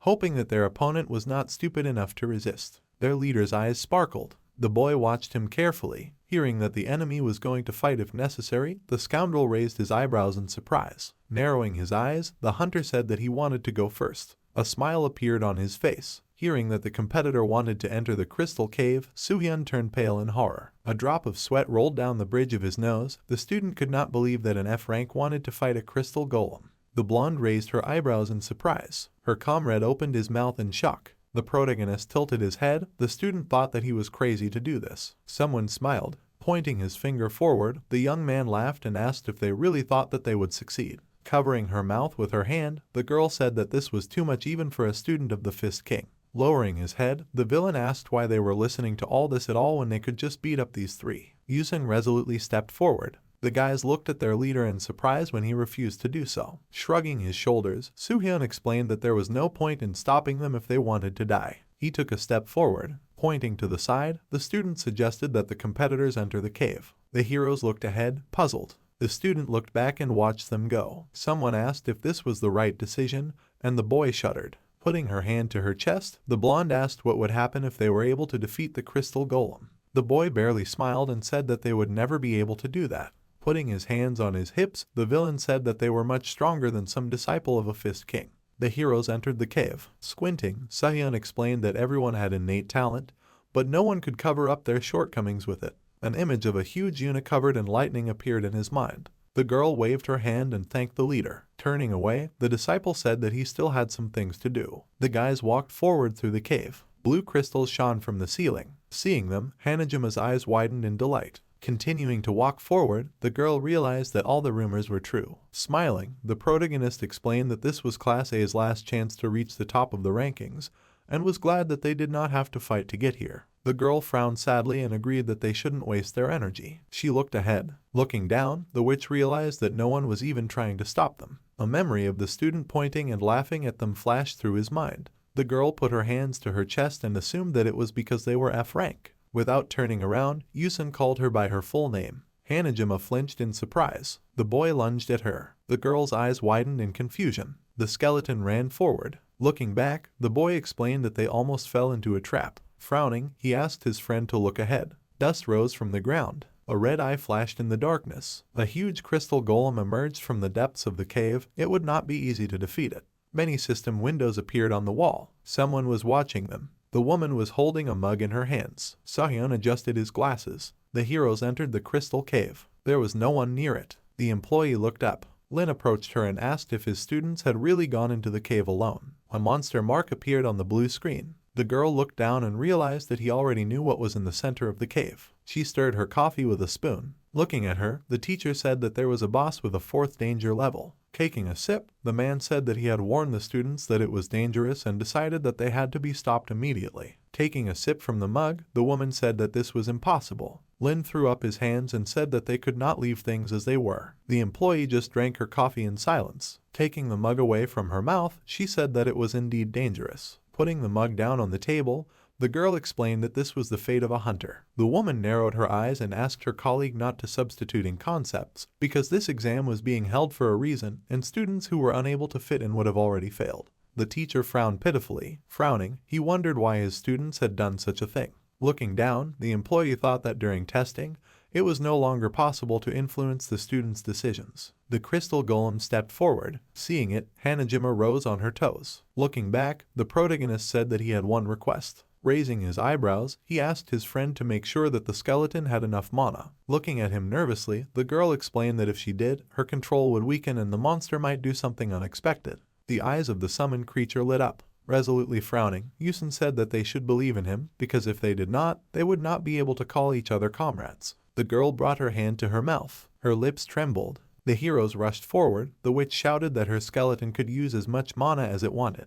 The golem leaned over and growled. The necromancer realized with a sad frown that the magical connection would last 10 minutes and wondered if her friends could handle it in that time. The corpse looked ahead confidently. The boss swung his hand. He aimed his fist at the enemies. Hanah Jima opened her mouth in fear and realized that they had to block the blow. The skeleton darted to the side. A bright flash lit up the cave. The girl covered her eyes with her hand. Opening her eye, she felt a strong pressure of wind. Suddenly, her eyes sparkled. The golem turned its head. A red gem glowed in its center. Dust rose around. The corpse frowned determinedly. His fist blocked the enemy's attack. The boy smiled. The summoned creature swung its other hand. A gust of wind swept through the cave because of his blow. The boy narrowed his eyes and shouted that they were doing great. The boss turned around. Suddenly, his body shook. Leaning over, the monster let out a battle cry. The girl thought they could do it, her brows furrowed in determination. The skeleton looked forward. The enemy's fist appeared in front of him. He managed to hold back the enemy's multiple blows. The witch's mouth dropped open in surprise, realizing that he had used some unknown skill. The skeleton's feet crashed into the ground.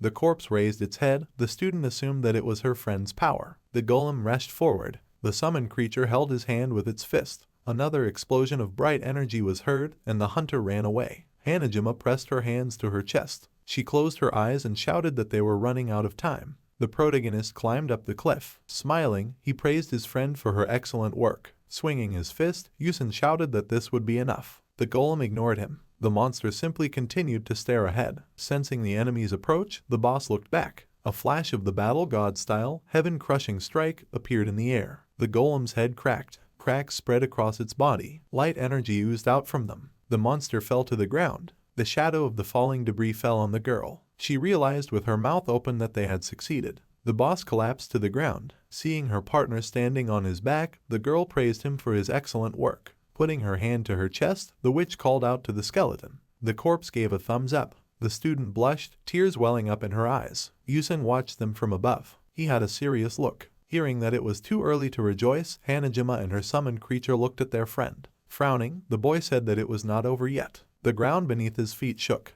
The boy raised his head. The girl asked what it meant, her brows furrowed in fear. Hearing the strange sounds, her eyes widened. The girl looked around. The witch narrowed her eyes and asked if it was an earthquake. Hearing that it was only the first obstacle, the student looked at her comrade. The hunter looked down and declared that a real battle lay ahead. A red flash appeared in the depths of the cave. Another golem emerged from the darkness. The boys saw several new opponents in front of them at once. Hanah Jima, her mouth open in shock, shouted that it was the end. A crowd of monsters stopped in front of the main character. Yusen looked away and was surprised that they had all appeared at once. The skeleton frowned, having suffered significant damage in the previous clash and would not be able to withstand another one. The girl put her hands to her cheeks in horror. Imagining the bosses surrounding them, the boy realized that in this case, it would be impossible to avoid losses. There was a wall with passages behind him. The boy realized that they needed to retreat and defend themselves, repelling the attacks of the enemies. Closing his eyes, the hunter convinced himself that everything would work out. He leaned to the side and asked his friend to hide so that she would not be hit. Standing behind the summoned creature, the girl asked what would happen to her comrade. Clenching his fist, the protagonist explained that he must think strategically even in the most difficult situation, and asked his partner to trust his decision to break through to the enemy rear. The golem's red eyes shone. Opening his mouth, Yusen asked his friend to believe in him. His legs glowed. The boy rushed forward with lightning speed. The girl opened her mouth in surprise. There were traces of a rapid run on the ground. The monsters spread their arms. One of them raised his head. The boy jumped and swung his hand. His fist caught fire. Flashes appeared in the air from using a wild dragon combo. The boss's bodies were left with deep dents. The golem had lost its head. Its brethren looked at it in fear. Frowning, the hunter realized that there was one less enemy. His foot pushed off the ground. He approached the next monster. Its head immediately flew off its shoulders. In its place was a gaping hole. With a wave of his hand, the protagonist realized that 2 more enemies had been destroyed.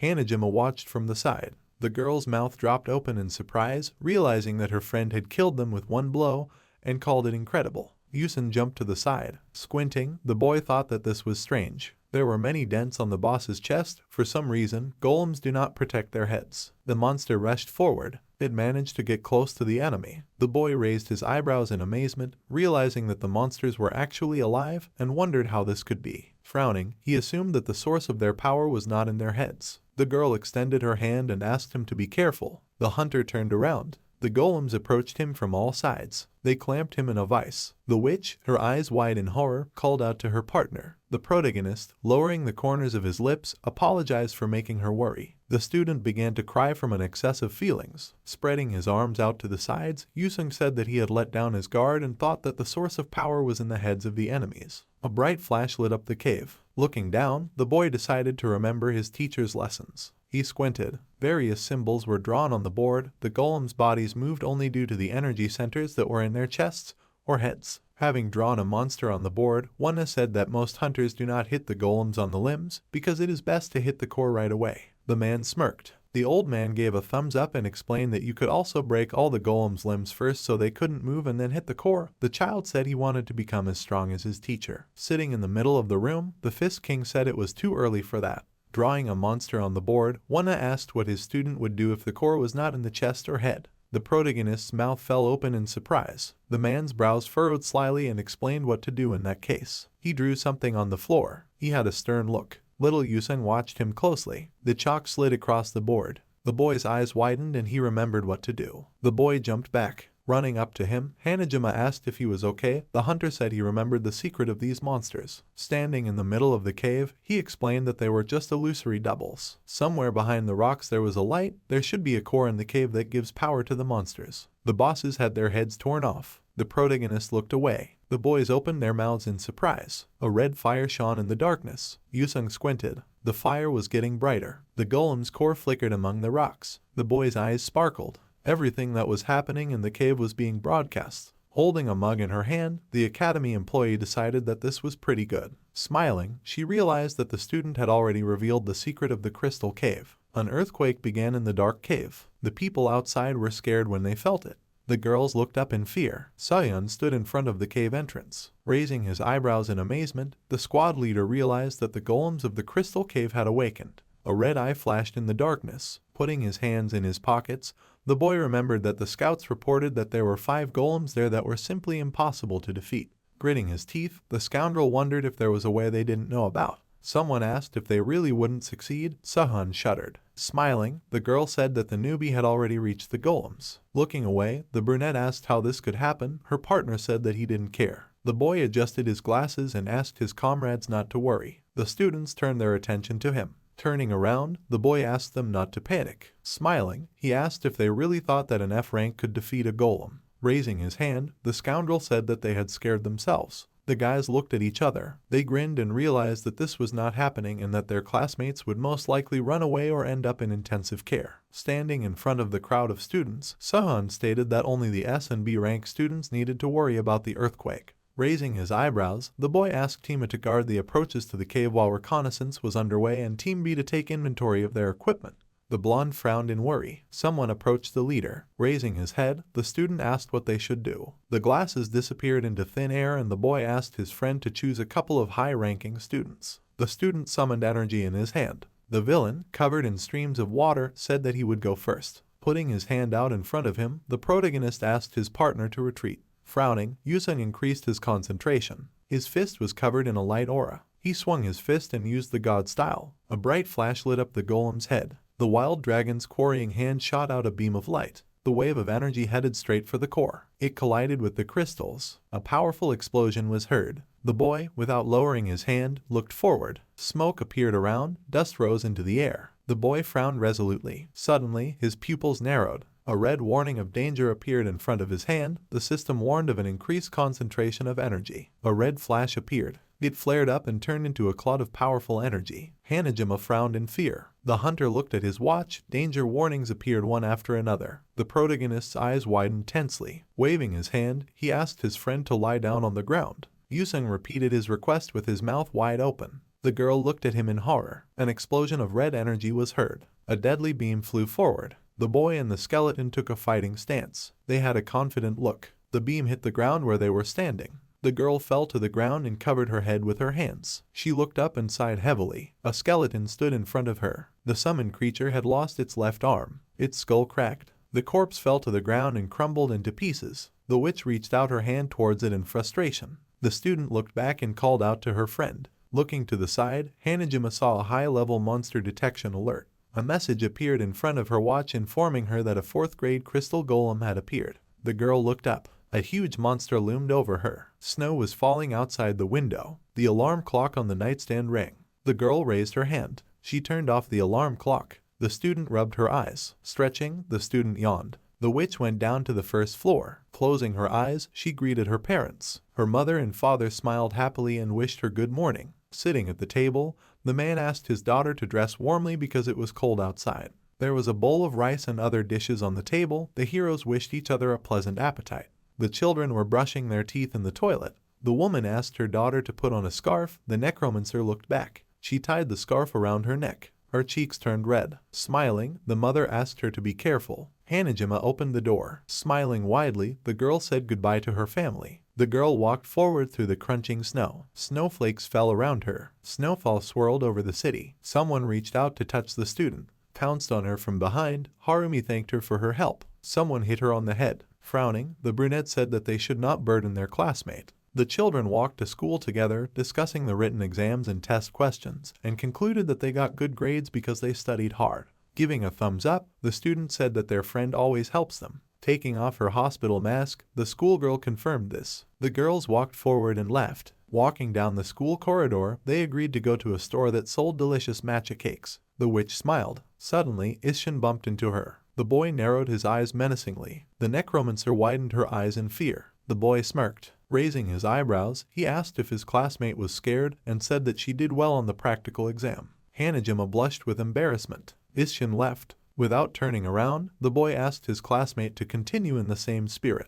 Open-mouthed in shock, Harumi was surprised that he could praise others. The girl shyly lowered her eyes. The class number was written on the wall. Putting his hands on the table, the teacher announced that their student took 20th place in the F-class ranking. The students opened their mouths in surprise because this happened for the first time in the history of the school. The man smiled and congratulated the girl. She opened her mouth in surprise. Putting her hands together, the student was happy for her classmate. The guy raised his eyebrows and called it an amazing event. The witch scratched her head in embarrassment. The trust of those around her gradually improved her internal state. There was a tray with food on the table. Harumi, widening her eyes, called her friend the pride of the class. The necromancer said that she was just lucky this time. People surrounded her desk, happy for her. Holding chopsticks in her hands, the student asked her friend not to overdo it. Closing her eyes, the student said that at this rate she would be accepted into Gayon Academy. Looking down, Hanah Jima thought she had become too selfish. A snowstorm had begun outside. Adjusting his collar, the old man warned that hunters were always on the verge of death. A crowd of students stood before him.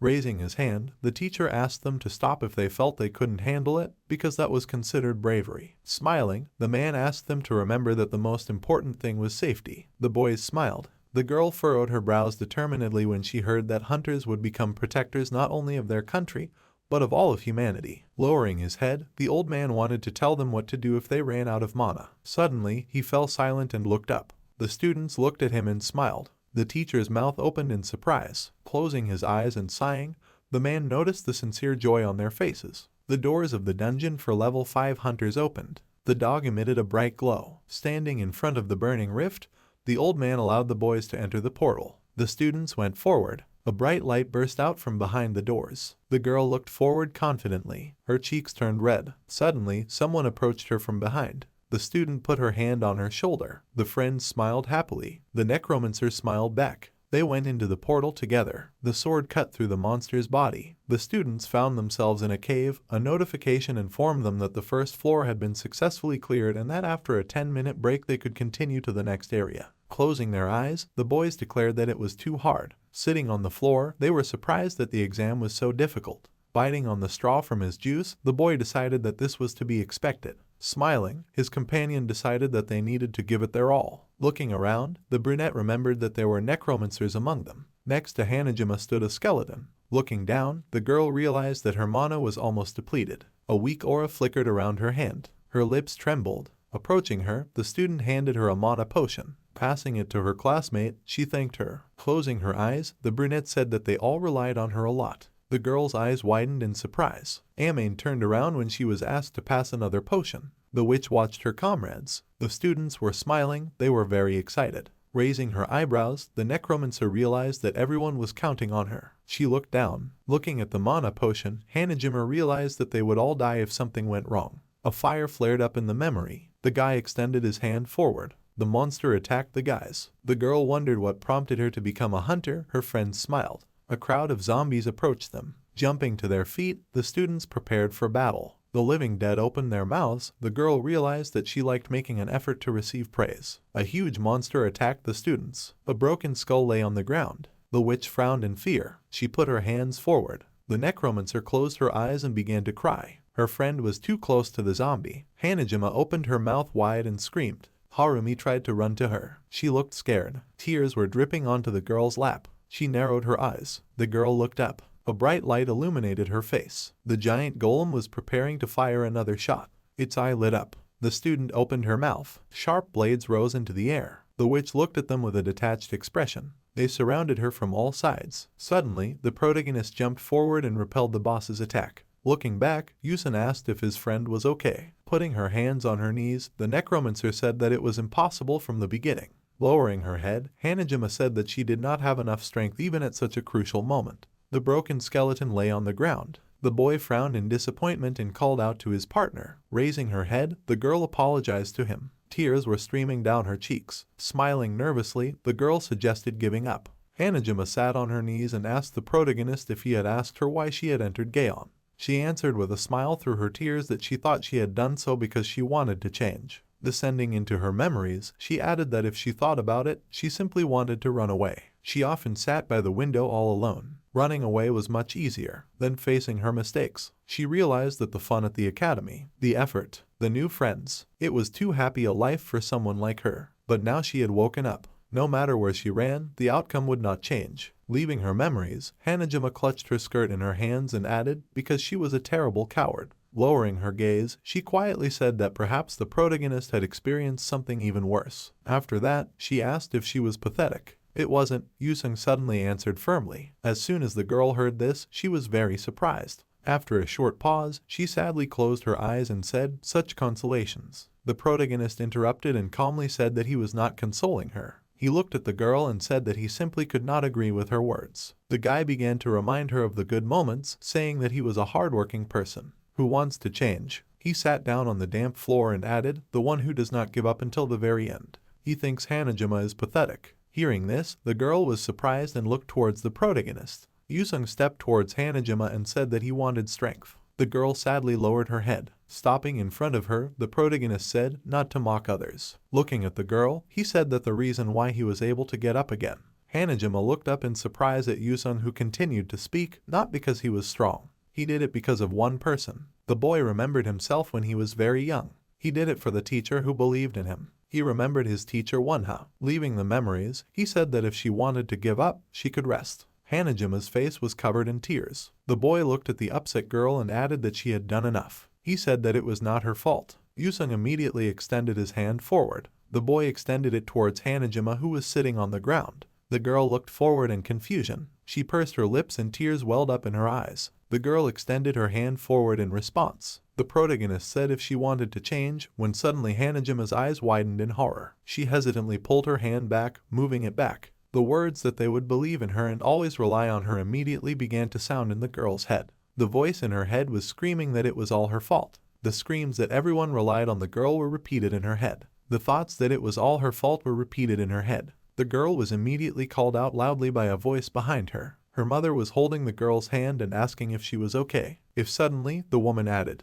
She looked at her daughter and said that it was hard for her and she was forcing herself. The mother looked at the girl with a smile on her face. Hanah Jima lowered her head down and covered her face with her hair. The girl said that she immediately took her mother's hands. With a wide smile on her face, she continued, she wants to become a hunter. Hanah Jima closed her eyes with tears in her eyes. Frightened, she stretched out her hand forward. The girl and the protagonist grabbed each other's hands. Yusun called Hanah Jima with a smile on his face. The guy was happy. A magical flow of mana appeared behind him and he added that this partner is Hanah Jima. A bright glow of magic immediately appeared in the air. A strong stream of magic ball flew forward. It was moving forward rapidly. After some time, smoke from the impact appeared to the side. The guy's hand was pointing down. There was a drawing of a dragon on his cloak. The protagonist quickly looked forward. He closed his eyes and said, martial god style, first awakening. Yusun opened his eyes wide, burning with magic, and looked forward. The spirit of the black dragon, he firmly added. At this time, fast food was on the table. There were messages in the chat that it became completely boring towards morning. There were 60,000 viewers on the broadcast at 12:30 o'clock. Is there really nothing interesting going to happen? They asked in the chat. Is it normal to fall asleep during a broadcast? A person was sitting in front of the monitor. It was Amy. She was sleeping soundly. Suddenly, a loud sound and a notification appeared with the inscription, alarm. This scared the girl and she fell out of her chair with a scream. Having gotten up, she asked discontentedly what happened. The notification that appeared said that a raid on the main boss of the Crystal Cave had begun. After reading this, Amy's eyes lit up and she exclaimed, is this really an attack on the boss? Without thinking twice, she opened an energy drink. Taking hold of the mouse, she smiled widely and said that they were faster than she thought. She looked at the powerful creature and said that it was probably O or even S class. The chat asked if it was true that this was a group raid. Amy's device was in that cave. Of course, another chat user answered, asking later if he was really going to kill the boss alone. When it's really boring, you can do it alone, the chatter answered. Reading the chat, the streamer smiled contentedly and said that she really wanted to watch. Pressing the mouse keys, she said who would be today's hero who challenged the boss. Her device smiled. It showed the protagonist and Hanah Jima. The girl's face was clearly excited. Yusung was enveloped in a powerful magical aura. Hanah Jima looked at the guy and said in surprise that mana. It was gathering around Yusung. The protagonist's power was growing. Suddenly, he stopped and said that his black dragon robe was very greedy. He looked forward with burning eyes and said that he would take not only his mana, but also everything that was around. The guy tightly clenched his hand into a fist and added, and in the end, transform it into his own power. Standing in a stance, Yusung said, Black Dragon Spirit. Enormous power began to gather around his hand, and he said, increasing concentration. With burning eyes, Yusung quickly looked forward, talking about the style of the fighting god. The guy suddenly clenched his hand into a fist with all his strength. He activated the crushing blade of the black dragon. The protagonist stretched his hand forward, releasing the blade. The mana quickly flew forward at the attackers in their red ball. A huge wall immediately appeared in front of the blade. The mana crashed into it with great force. The wall immediately began to crack from the strong blow. Hanah Jima clenched her hand into a fist and screamed that the golem was going to absorb the mana again. Yusung replied that he had a limit, because no matter how greedy he was, one day the vessel would still not withstand it. The black dragon blade began to release black magic from itself. The golem looked forward in confusion. This applies to the golem too, the guy added, looking at the blade. He released mana upward, striking the golem. The boss flew to the side in horror, trying to dodge the blow. The main character said that it could be difficult alone, looking at the surprised Hanah Jima. The guy immediately added that there were two of them. With a sly smile, he asked if the girl was ready. The guy looked at the frightened Hanah Jima. She thought she felt. The girl clenched her fist in confusion. Hanah Jima thought she could feel Yusung's mana as well as his determination. The girl thought she had done enough. Her body began to be enveloped in mana while she thought that it was not her fault, and therefore, the girl's eyes lit up and she firmly thought that she did not want to give up. A bright light appeared in the skeleton's chest. Hanah Jima frowned and immediately activated the black dragon spirit mimicry. A powerful stream of magical energy burst out from the golem's eye. Hanah Jima's skeleton rushed to attack. The girl, with her arms outstretched, begged for the skeleton. Suddenly, a powerful magical energy appeared around the skeleton. It abruptly stopped and released it in the form of a powerful stream towards the boss. It quickly reached the golem's eye. Hanah Jima gave it her all. The skeleton's eyes were burning. Its terrifying stream of magic flew into the eye from its blind spot. It flew right next to it, slightly splitting it. The protagonist stood with his hand outstretched, controlling his power. The golem's eye was enveloped in strong magic again. He looked at Yusung and screamed loudly. The stones on the ground began to shake. The walls also shook. Everyone present felt it and tensed up. The stalactites on the ceiling began to shake. Suddenly, a cracking sound was heard. The protagonist immediately understood everything. Without thinking twice, he used the martial god style. The skeleton's eyes lit up. Yusung then used the black dragon rotation technique. This power became stronger with each passing second. At this time, a girl was watching them and talking about his clothes. A man stood next to her and said that this artifact was used by the Fist King in the past. Artifacts are usually divided into 4 classes: common, rare, unique, and legendary. But sometimes, even rarer artifacts can be found among them. A special artifact that exists in a single copy, they are called epic. Created using ancient technology that cannot be repeated, ancient. And finally, artifacts created from materials of another dimension. They are called arcana. The girl looked at the protagonist and said that he had an arcana class artifact. Black Dragon Robe. An extremely precious artifact that, due to the crazy absorption of the owner's mana, was never able to find an owner. The guy squinted and did not understand how one could use such an artifact so freely. One has stood behind Yusung with a sly smile. Achromatic colors. Among all the colors of this spectrum, black means calm. The protagonist closed his eyes. Black has brightness. Hanah Jima stretched her hands forward, releasing mana, but it has no shades and saturation. The skeleton with a fist menacingly ran forward. At first glance, it may seem that it is not painted but some color. The golem immediately released a bright beam of mana forward. But Yusung thinks differently. He tried to accept this color without rejecting anything. Strong mana came out of the guy's eye, so it can be said that it is pure. The golem quickly moved forward. It was approaching Yusung, who thought that it was a very warm color. The monster with glowing eyes growled menacingly. He immediately pointed his fist forward and shouted loudly. A strong blow quickly rushed forward. The guys with fists looked up menacingly. Yusung extended his hand with mana forward.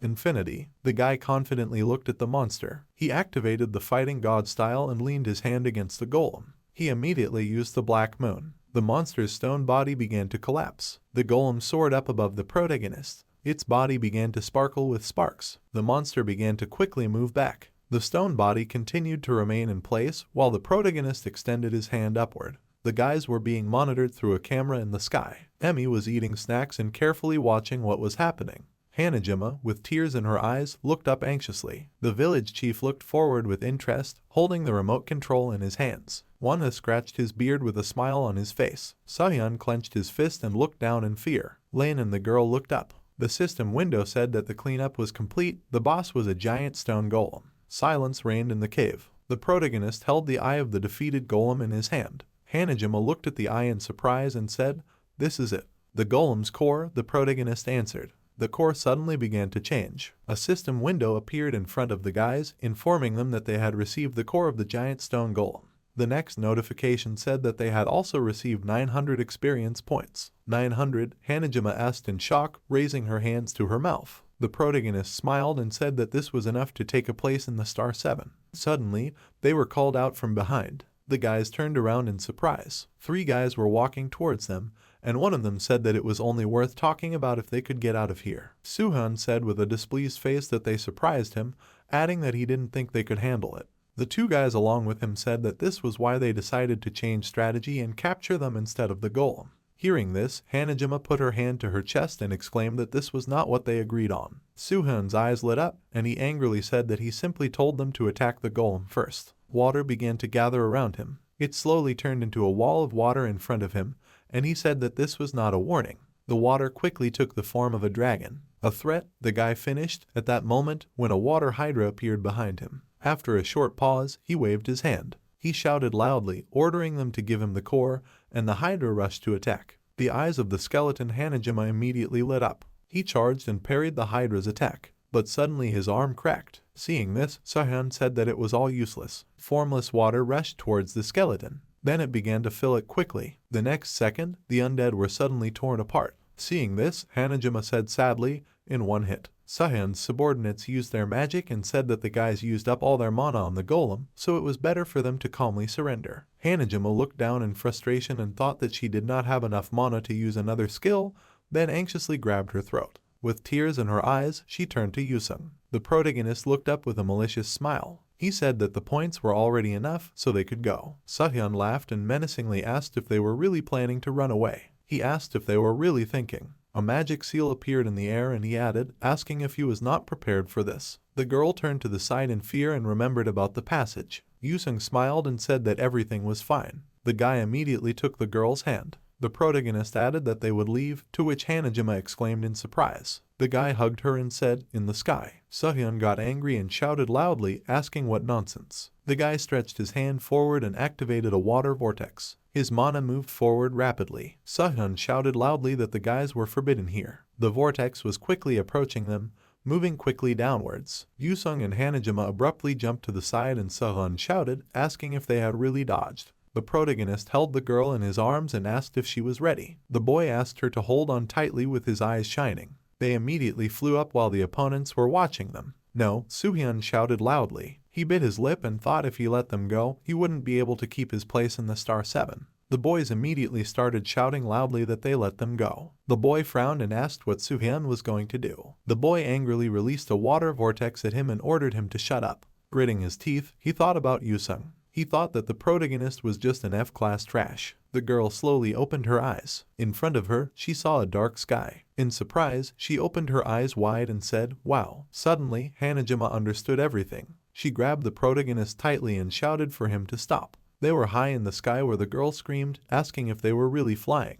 The protagonist slowly descended. His foot gently touched the sky. Then he put Hanah Jima down and told her to be careful. When the girl stood up, the guy said now. Hanah Jima looked up at her savior with tears in her eyes. Pulling her hand, the protagonist said, "It's time to go." He led her along it, leaving footprints behind him. There was a satisfied smile on his face, and the girl's face was worried about the height. Turning around, the guy said that if the girl let go of him, they would fall, then asked if she could fly. Hanah Jima was very scared and exclaimed, "No." Yusung looked around and asked if he had jumped too high. The girl looked down and said that the island seemed so small. Yes, the protagonist answered with a smile on his face, adding that everything would be over when they landed on the ground. Hearing this, Hanah Jima looked at the guy sadly. After a short pause, she lowered her head and said that he was right, an exam. Leading the girl along, the protagonist said that she tried hard. Hanah Jima smiled and said to herself, exactly. She carefully stepped forward. Closing her eyes, she said to herself when the exam will be over.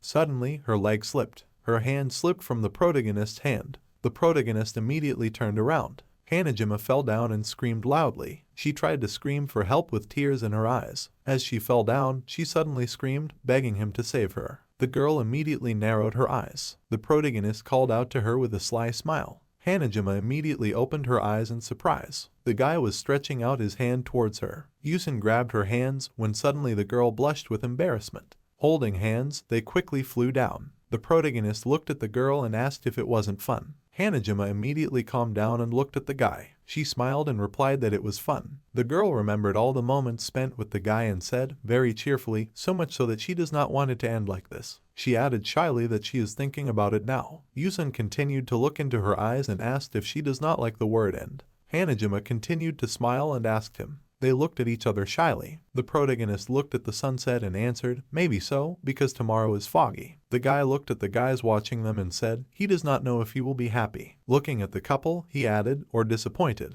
Yusun looked at the happy guys and said, maybe he will be happy. He looked at Adela, adding, or will be sad. After a while, they landed on the ground. The protagonist looked at Hanah Jima, touched by his words, and added that he likes the end. Yusun put his hand on her head. The guy added that they can cherish the past day. He carefully adjusted the girl's hair. The protagonist bent down lower and said, and at the same time they can start over. The exam organizer immediately said that the exam was over. A few seconds later, he said that the rankings had been determined. The system window showed that Yusun was in first place, Hanah Jima in second, and Adela in third. Emi opened her eyes wide and asked in shock if Hanah Jima had really beaten Adela. The man exclaimed in horror if Yusun was in first place. The boys looked at the screen and were surprised by Yusun and Hanah Jima. They asked in shock if they were in the top 3. Yusun's photo appeared on the screen. The class monitor leaned her head on her hand. She immediately pressed the button on the remote control. With an evil smile, she said that this inferior person seemed to have become arrogant. Some time passed. There were 6 people standing in the stands of Gayon Academy, headed by the director. He said that this day would be a day of pride for the students of his academy. Raising his fist, he proudly said that their students got excellent grades in this exam, once again making the name of Gayon famous. There were many students in the hall. Behind the principal, there were outstanding students as he said that all the glory of their academy was made up of the talent and abilities of the students. And of course, among all of them, the most honorable place was. There was a wide smile on the boy's face. There was no emotion on Adela's face. The Star family, the principal said loudly. The faces of the 7 members had different emotions. The principal turned around and said that they should be congratulated with applause. He extended his hand to the side and called the 2 to him. Yusun and Hanah Jima, the principal said loudly. Immediately after these words, a bright light fell on the stage and illuminated the protagonist and his girlfriend. The principal pointed at the boys and said that this was an unprecedented event in the history of the academy. The students of Class F entered the Star 7, so he hoped that they would become an example for the others. Siu happily applauded. Yuna was standing on the stage with a very unhappy face. Hearing the sound, she looked in his direction. Suddenly, a sarcastic smile appeared on her face. She saw a dissatisfied Sehyun. Looking at him, she mockingly asked what was wrong with his face. Some time passed. There were many people in the school corridor. One of them was Sehyun. He heard a sarcastic voice of a girl who was asking who they had here. Yuna was standing not far from him. She raised her hand to her mouth and asked in surprise if it was Sehyun from the 7. Suddenly, she mockingly said that she remembered that he was expelled. This made the guy very angry. Yuna began to mock the guy, saying that she was so stupid to forget.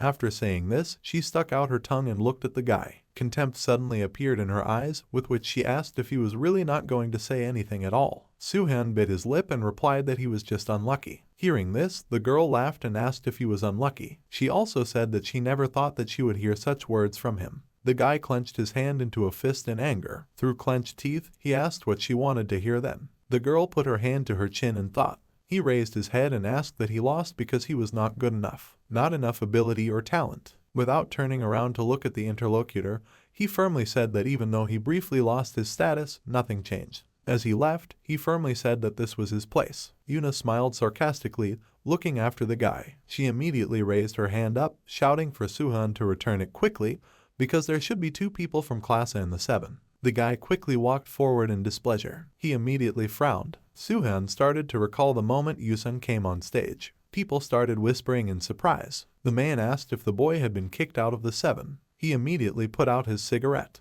The man looked up, saying that he was giving Suhan 3 days. The boy narrowed his eyes in fear. He immediately looked down at his wrist. Looking at his watch, he read that his request had been accepted. Suhan looked down, thinking that he would return it. He thought that the protagonist was just using his teacher's fame. With a smirk on his face, he thought that the boy was just a worthless F rank. On the watch, he read that the student council president had been approved, and the observer was Haeun. The system window showed that the competition for a place in the Star 7 had been approved. The guys heard with interest that the competition for a place in the Star 7 would begin in 30 minutes. On the screen, they read that the defender was Yusung in 7th place, and the challenger was Sahyun in 8th place. Sahyun clasped his hands to his chest, thinking that it would be better to prepare in advance while the transfer of the artifact was completed.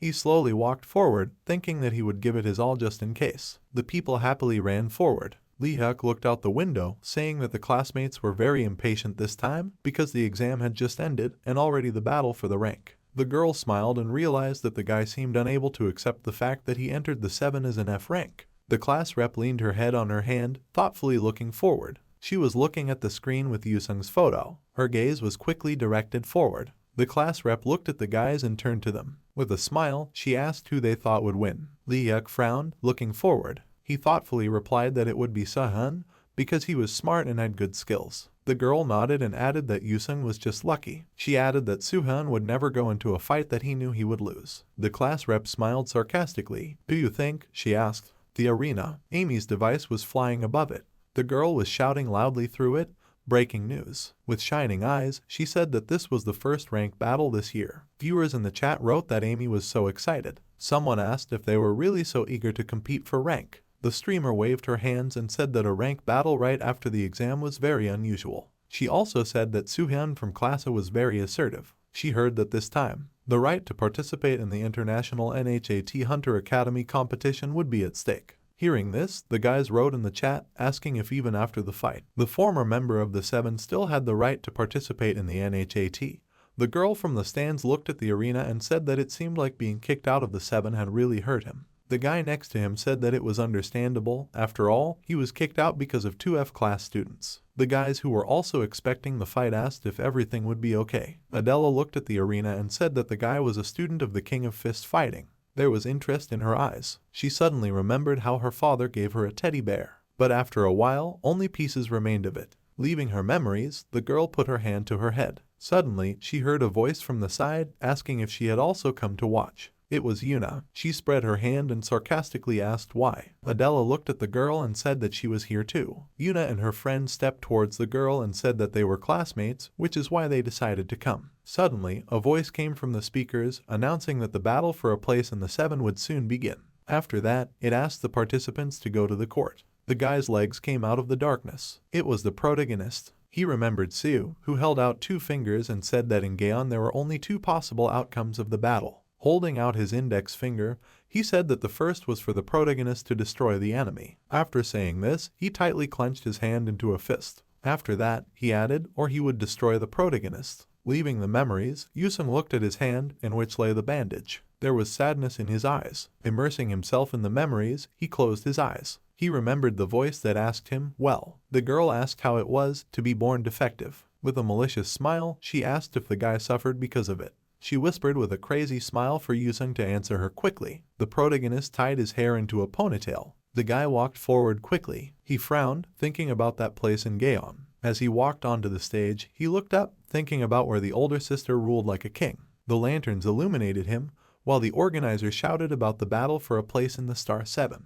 He shouted that Yusung was coming out to defend his rank. The protagonist immediately turned to the side, stopping in place. He noticed a silhouette illuminated on the balcony. The class monitor was standing at the top, looking down with a sly smile. The guy immediately smiled. He thought that his sister should wait. Yusung began to carefully climb the stairs. The guy thought that he would soon go up to the girl. He appeared. A voice was heard in front of him. Sahyun stood in front of him with a smile. With a smile, he said that he thought that the protagonist would run away. Yusung firmly answered that he must defend his rank. The organizer said that the players were already on the field, so the battle for a place in the Star 7 began. The boys immediately frowned when they heard the countdown begin. Byung-chul and Yuhana immediately began counting. Soohyun adjusted his shirt, saying that this was fine too. He activated the water vortex, adding that the protagonist had nowhere to run now. 2, the host said, while Hanah Jima clenched her fists in alarm. Yusung extended his hand forward. He immediately took a stance, frowning and looking forward. Soohyun quickly looked forward. 1, the host said, when suddenly Yusung's eyes glowed with mana. The protagonist immediately thought about it. He looked at Hanah Jima, thinking that there were only 2 possible outcomes in Gayon. The boy knew that he would destroy the enemy. Yuna looked at Adela with a malicious look. The chief added with a burning gaze, or Soohyun would destroy him. Traits: these are hidden, destructive power, precision and safety, and rarity. The fate of hunters is determined by a list of traits determined by the Hunter Association. This is the inevitable reality that everyone who becomes a hunter faces. Of course, there are those in the world who, even with an S rank, are actually inferior to an A rank, and A rank hunters whose strength is equal to the S rank. However, all the hunters of the village level were S rank, and among the hunters of the 6th level, everyone was equal to the A rank. After attacking the protagonist, Soohyun thought that the result was already decided. He understood that strength is not determined only by evaluation. His water rushed towards the enemy in powerful streams. Shortening the distance, it enveloped him. But unexpectedly, the protagonist dispelled it. There was not a drop of fear in his eyes. Seeing this, Yuhana exclaimed in surprise, asking what was happening. She shouted that it was a high-speed attack, but Yusung reflected it. The protagonist rushed to attack. He parried blow after blow, slowly approaching his opponent. Watching this, Lin was very tense. The protagonist parried the blows and stared at his opponent. Soohyun had a sly smile on his face and a mocking look in his eyes. Yusung punched through the thick water with one punch of his fist. The water scattered into small drops in all directions. Yuna, watching the fight, with a smirk on her face, said that the protagonist was doing well, and then asked if it was really because he was a disciple of the King of Fist Fighting. However, the water poured onto the floor, leaving small puddles. The girl with a sly look in her eyes quietly said that Soohyun could not be defeated just by parrying the attacks. The water from these small puddles began to rise. Suddenly, it formed into streams of water and rushed at the protagonist from all sides. Yusung felt this and turned around abruptly. Hanah Jima was shouting at him from the stands to be careful. The protagonist smoothly raised his hand and used the martial god style, Black Dragon Spirit. At that moment, his aura became several times stronger, enveloping him. The people in the stands were shocked. They asked each other if this was really F rank. A wide smile appeared on Soohyun's face, and he mockingly asked if his opponent was still struggling. But Soohyun extended his hand forward with a magic attack again. With a burning gaze, he asked how much longer the opponent could hold out. Hanah Jima opened her mouth wide, exclaiming in horror. She said that because of Soohyun's water attacks, the entire arena was in water, which meant that the longer the fight went on, the stronger his water dragons became, and in addition, the longer their battle dragged on, the more restrictions on Yusung's movement and skills appeared. The girl added in frustration that his mana was quickly depleted, when suddenly the boys exclaimed in fear. She watched the battle, saying that at this rate, Yusung. Soohyun said with a smirk on his face, "That's the end." A large stream of water mana immediately shot forward. "No," the protagonist replied with a smile on his face. "Distract yourself," he added, with glowing eyes. The guy immediately frowned and swung his arm menacingly. He rushed forward using the martial god style. Yusung soared upward, activating the Black Dragon Crescent Step. The guy released magic forward, attacking the enemy. The hosts shouted that they could not believe what they were seeing with their own eyes, because the arena was shaking due to the power of mana. They asked Soohyun to be careful, seeing the attack approaching him. The ring on Soohyun's finger glowed and he ordered to sweep everything away. He immediately activated Laja. The guy swung his hand forward, releasing a water vortex to attack the protagonist. Yusung covered his body with his hand, stepping back. The girl looked at the arena in confusion. "The ring of Laja?" she asked, looking at Soohyun. "The ring has a unique artifact rank." Amy screamed in shock when she saw the unique artifact. Lin clenched his fist and asked if they should stop the guys. This was too much. Soohyun raised his head and laughed maliciously. He looked around and asked to wait. The girl took Lin's arm and said that for hunters, such fights are also practice, so it's okay. Soohyun spread his arms and asked Yusung to watch. A barrier appeared behind the protagonist and the guy screamed that no matter what he did, there was a limit that he would never cross. He added that the limit was F rank. A huge amount of mana appeared behind him and with a smile he said that it was time for Yusung to give up. There is a huge blue hole on the coast of Belize. The place inside it was called the Pillar of Light.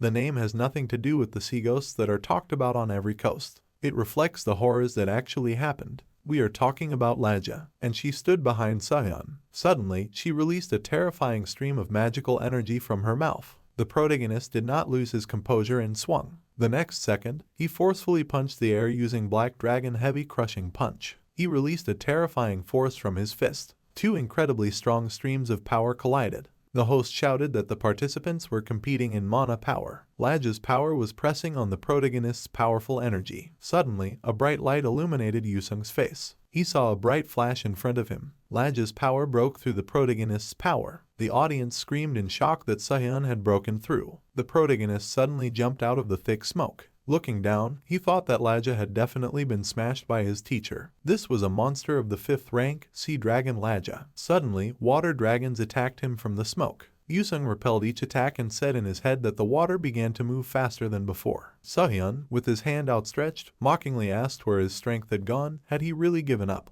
The protagonist looked at his opponent and understood that a protracted fight would only harm him. With these thoughts, he sat down. He understood that there was no choice, so he would have to move forward. As soon as he thought about this, he immediately jumped up. The smile disappeared from Sehyun's face, and he asked displeasedly, did he still not want to admit defeat? He used the water meat grinder technique, after which the water furiously rushed towards Yusung. But not even a drop of fear appeared in the eyes of the protagonist. Using the Black Dragon Shadow technique, he dodged each stream of water. Seeing this, Sehyun waved his hand and shouted furiously, using Laja. But before the dragon could attack, he was cut by a powerful magical blow from his opponent. Sehyun was shocked. The protagonist immediately soared above the boy and activated the martial god style. He used the Black Moon, getting closer and closer to the enemy. Yusung swung and used the final blow, shattering the sky. Yuna coldly looked down and asked if this was the end. Sehyun said with a malicious smile on his face, what a pity. The protagonist punched the protective barrier. Sehyun formed a defense around himself, shouting, checkmate. Mana suddenly glowed brightly in the air. The magic beam quickly flew forward. Sehyun looked at the smoke from the blow and loudly asked if Yusung still didn't understand. He was talking about the boy's loss, who at that time was clenching his fist in anger. Sehyun added with glee that it was decided even before the protagonist entered the arena. Yusung squatted down, resting his fist on the floor. The boy extended his hand with mana forward and ordered to surrender, when suddenly the protagonist replied that Sehyun seemed comfortable here. What? The guy asked, confused. Yusung suddenly rose from his knees, lifting himself off the floor. The guy began to slowly walk forward, saying that the opponent believed that everything was already decided. Is that so? He asked, looking up. He looked at the confused Sehyun, saying, then he. The protagonist took a stance and added, lost before entering the arena. He shouted menacingly. Sehyun's eyes were full of bewilderment and he asked again, what? His face suddenly turned red with anger and he asked what kind of nonsense. The guy asked if Yusung had really gone crazy because his Lagia. Sehyun suddenly raised his hand forward, releasing an attack. The guy raised his head up and frowned in confusion. The protagonist menacingly said that he was right. The guy added that not all efforts bring results. He looked around the crowd and said that everyone has a limit. Yusung said that everyone can give up, while Hanah Jima listened to him with tears in her eyes. A magical silhouette suddenly appeared in front of the enraged Sehyun. The guy stretched out his hand forward, shouting that this couldn't be happening. He was very angry and menacingly asked how Yusung was even allowed into F class. The protagonist did not let him finish speaking when he suddenly punched his opponent in the stomach with all his might. Sehyun opened his mouth in severe pain, when suddenly the barrier was destroyed. With a smirk on his face, Yusung said that everyone has a choice. The guy stood over the enemy's body and said, no matter what, everyone decides for themselves. From under his brows, he sharply directed his gaze forward. A female voice was heard from the balcony, saying that the guy cannot judge himself by the standards of others. The girl smiled slightly and laughed. She put her hand to her chin and added that he spoke as if he wanted her to hear. The results quickly appeared on the screen, indicating that Sehyun had lost. The host said that Yusung, who took third place in the rankings, won. Emmy adjusted her glasses and remembered that the protagonist had bet a pass to the international competition of hunter academies. The girl explained that this was an official international competition held by the association, and the winner would receive a cash prize and an artifact as a reward. Suddenly, someone from the crowd shouted that it was not interesting. Emmy asked if it was time to stop explaining, but it was time for an advertisement since she was using headphones today. The protagonist's friends immediately rushed to his side.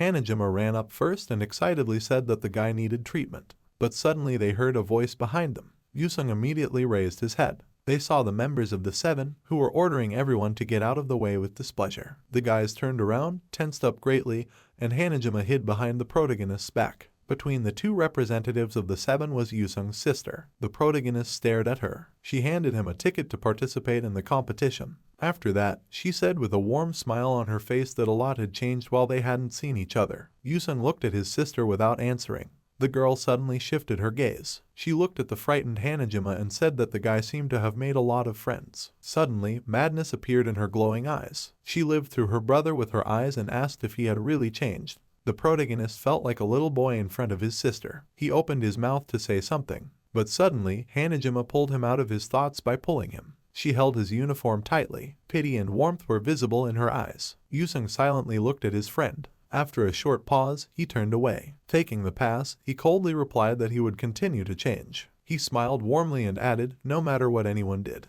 Hearing this, the girl looked at her brother with glowing eyes. A few seconds later, she smiled warmly and said, "That's how." As she left, she waved her hand and said that she would cheer for him. After saying this, she and the seven members left. After they disappeared, the protagonist was praised, saying that he had just entered and was already participating in the Inter-Academy Hunter competition. At this time, Yuna had a sarcastic smile on her face. Yuna asked maliciously if the guy would really participate in the competition with Adela. She asked if the girl really thought that she would be able to win this time alone. She continued to look at Adela and added that she could go with her. Adela looked up and replied that she was enough on her own. With her head held high, she added that, unlike Yuna, she did not need to join useless groups because she was strong.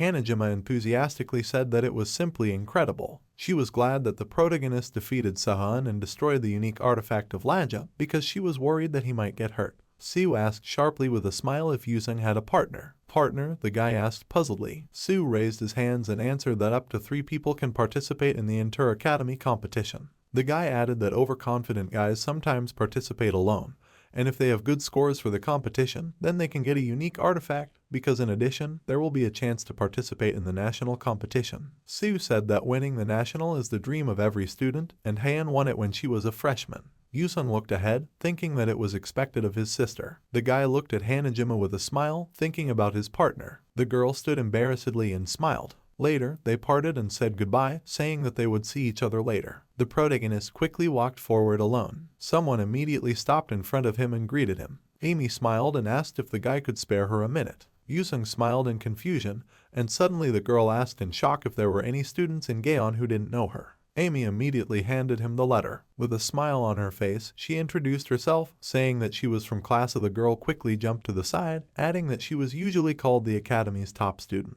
She raised her hand, saying that she was also a popular streamer. Amy bragged, saying that she had 100,000 viewers on her broadcasts and over 10 million views on each video, while Yusung listened to her with a forced smile, confused. The girl turned away, rubbing her nose, and said that she was not that popular yet. Amy turned around with a smile at the protagonist and asked if she could stream his competitions on her site. The girl came close to his ear and began to whisper something. Yusung suddenly opened his eyes wide in surprise. Some time passed. The protagonist, together with Hanah Jima, who was confusedly saying that they were here, were in the elevator. It slowly went up to the 77th floor. The center of the 7, the girl exclaimed joyfully. The guys were standing in front of the doors of the center of the 7. The servants greeted them with smiles on their faces. Inside his room, the protagonist looked out the window at the night city and said that it was very high here. Hanah Jima was in the bathroom and was surprised to hear that the water was immediately hot. Sitting on the bed, she realized that her room was huge. Seeing the washing machine, she happily exclaimed that it had a built-in dryer. At this time, the protagonist discovered a large supply of food in the refrigerator.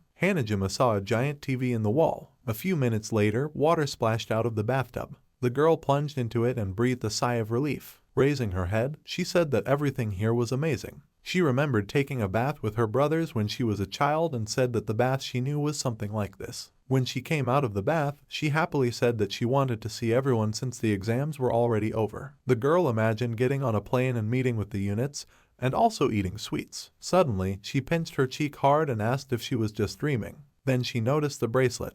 Hanah Jima remembered the protagonist placing his hands on her shoulders. Leaving the memories, she lowered her gaze and warmly said that all this was more like a dream than a dream, but it was reality. She also remembered Yusung holding out his hand to her and saying that he was really glad that she was his partner. Partner, the girl said sadly in her head, adding that the exams were over, so it was no longer her. But before she could finish speaking, her bracelet rang.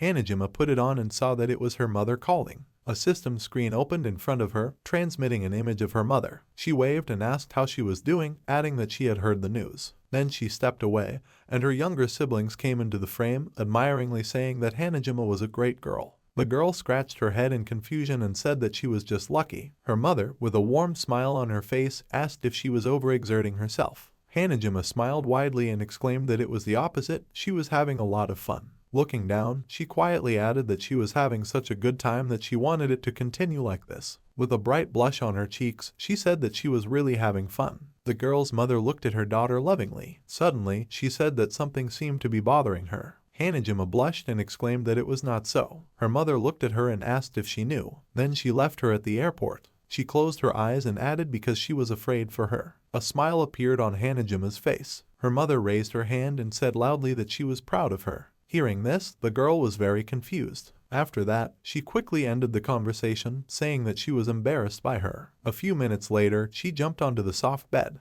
Raising her hand above herself, she thought. Her hand was covering the bright lamp on the ceiling. Suddenly, she saw a brand on her hand. The girl remembered Isshin, whose eyes were filled with hatred and contempt. Leaving the memories, she was confused. Coming to her senses, she sat on the bed and shook her head. Hanah Jima lowered her head and said with love in her voice that her mother was proud of her. It was not much. She was always like this. When Hanah Jima was little, she was saddened by receiving an F rank. But her mother stroked her head and said that everything was fine, because the desire to help others was much more important than rank. At home, the girl would confuse salt with sugar, to which her relatives, except for her mother, reacted negatively. Lying on her mother's lap, Hanah Jima asked if she could become a hunter. Her mother silently stroked her daughter's head. Leaving her memories, the girl smiled warmly. Raising her hand to the switch, she thought that instead of regretting what she had not done, it was much better to regret failure. Having said this, she turned off the light. Darkness reigned in the room. Hanah Jima slowly closed her eyes. A few minutes later, the protagonist opened the door. Hanah Jima, he asked in surprise, seeing a girl red with shame and embarrassment in front of him. Yusun was standing in front of the girl. Hanah Jima lowered her head and turned to the guy. She clutched her pajamas and said in her head that she wanted to ask him to take her into the team. She knew she had to say that she wanted to become his partner. She raised her hands and tried to say something.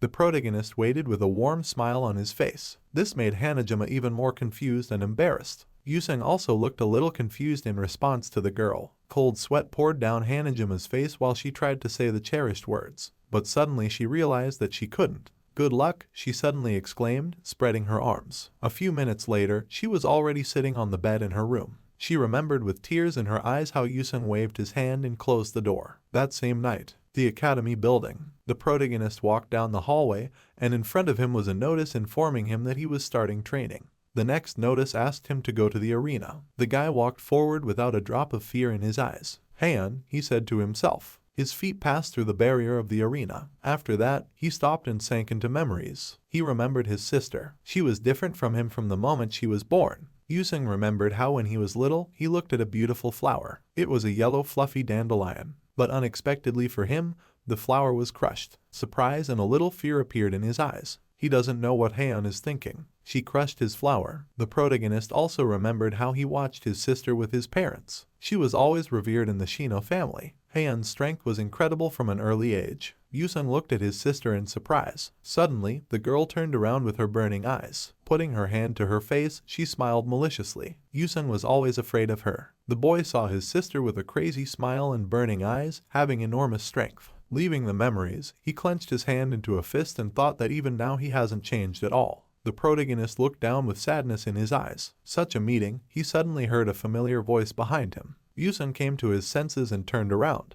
He saw Su Heian, who handed him a bottle of water and said that he thought he would be happy if he won, but judging by his face, it seemed like he wasn't. The protagonist happily took the bottle of water and thanked his former rival. Su Heian scratched his head and asked if he was just drinking from someone else's hands when the competition was just around the corner. Wiping his mouth, Yusung replied that it was because he didn't think that his interlocutor could hurt him. Su Heian took the bottle back and said that there was no need to trust anyone here, because in Gayon, everyone was a rival. Suddenly, they heard a voice behind them calling Su Heian. It was a pretty girl who sheepishly said that they needed to talk about yesterday. Su Heian turned around and said that he would be right there. The protagonist silently looked at them. Suddenly, he smiled warmly. Then he said that Su Heian's words always differ from his actions. Hearing this, the guy was surprised and asked what he was talking about. Yusung turned his body and replied that he himself did not give up, but told others that trying was pointless. Looking at his interlocutor, he continued to say that he trusted people, but advised him not to do this. What? Soohyun asked discontentedly. After that, he asked what the protagonist wanted to achieve at all, adding that he won but looked like a dead man. Yusung closed his eyes with a smile on his face. After a short pause, he raised his hand and firmly answered, to become the strongest. Having received such an answer, Soohyun was very surprised and asked if he was serious, adding that in Gayon, the student council president Hanyu alone was worth something. Exactly, the protagonist firmly said, adding that it was her he would bypass. Soohyun looked at his former opponent in surprise. No, that's not it, Yusung said calmly. Looking at the raised hand, he said that he had to defeat her. Hearing this, Soohyun's face changed. After thinking for a bit, he wished the guy good luck. The protagonist lowered his hand and looked at his interlocutor. The former member of the Seven put his hand in his pocket and said that he would support him, but he would have to use his strongest trump card. Hearing this, the protagonist became embarrassed. Soohyun adjusted his glasses and added that he was embarrassed to say such a thing after losing, but the academy competitions were no joke. A smile appeared on Yusung's face. Got it, he exclaimed with a blush on his cheeks. The guys began to leave, and the protagonist, looking after them, said to himself, the strongest trump card he has. After a while, sleepy Hanah Jima opened the door to her room and asked who was there. Suddenly, she saw the protagonist in front of her. The girl was confused and did not know what to do. Unexpectedly for her, the guy put his hands on her shoulders.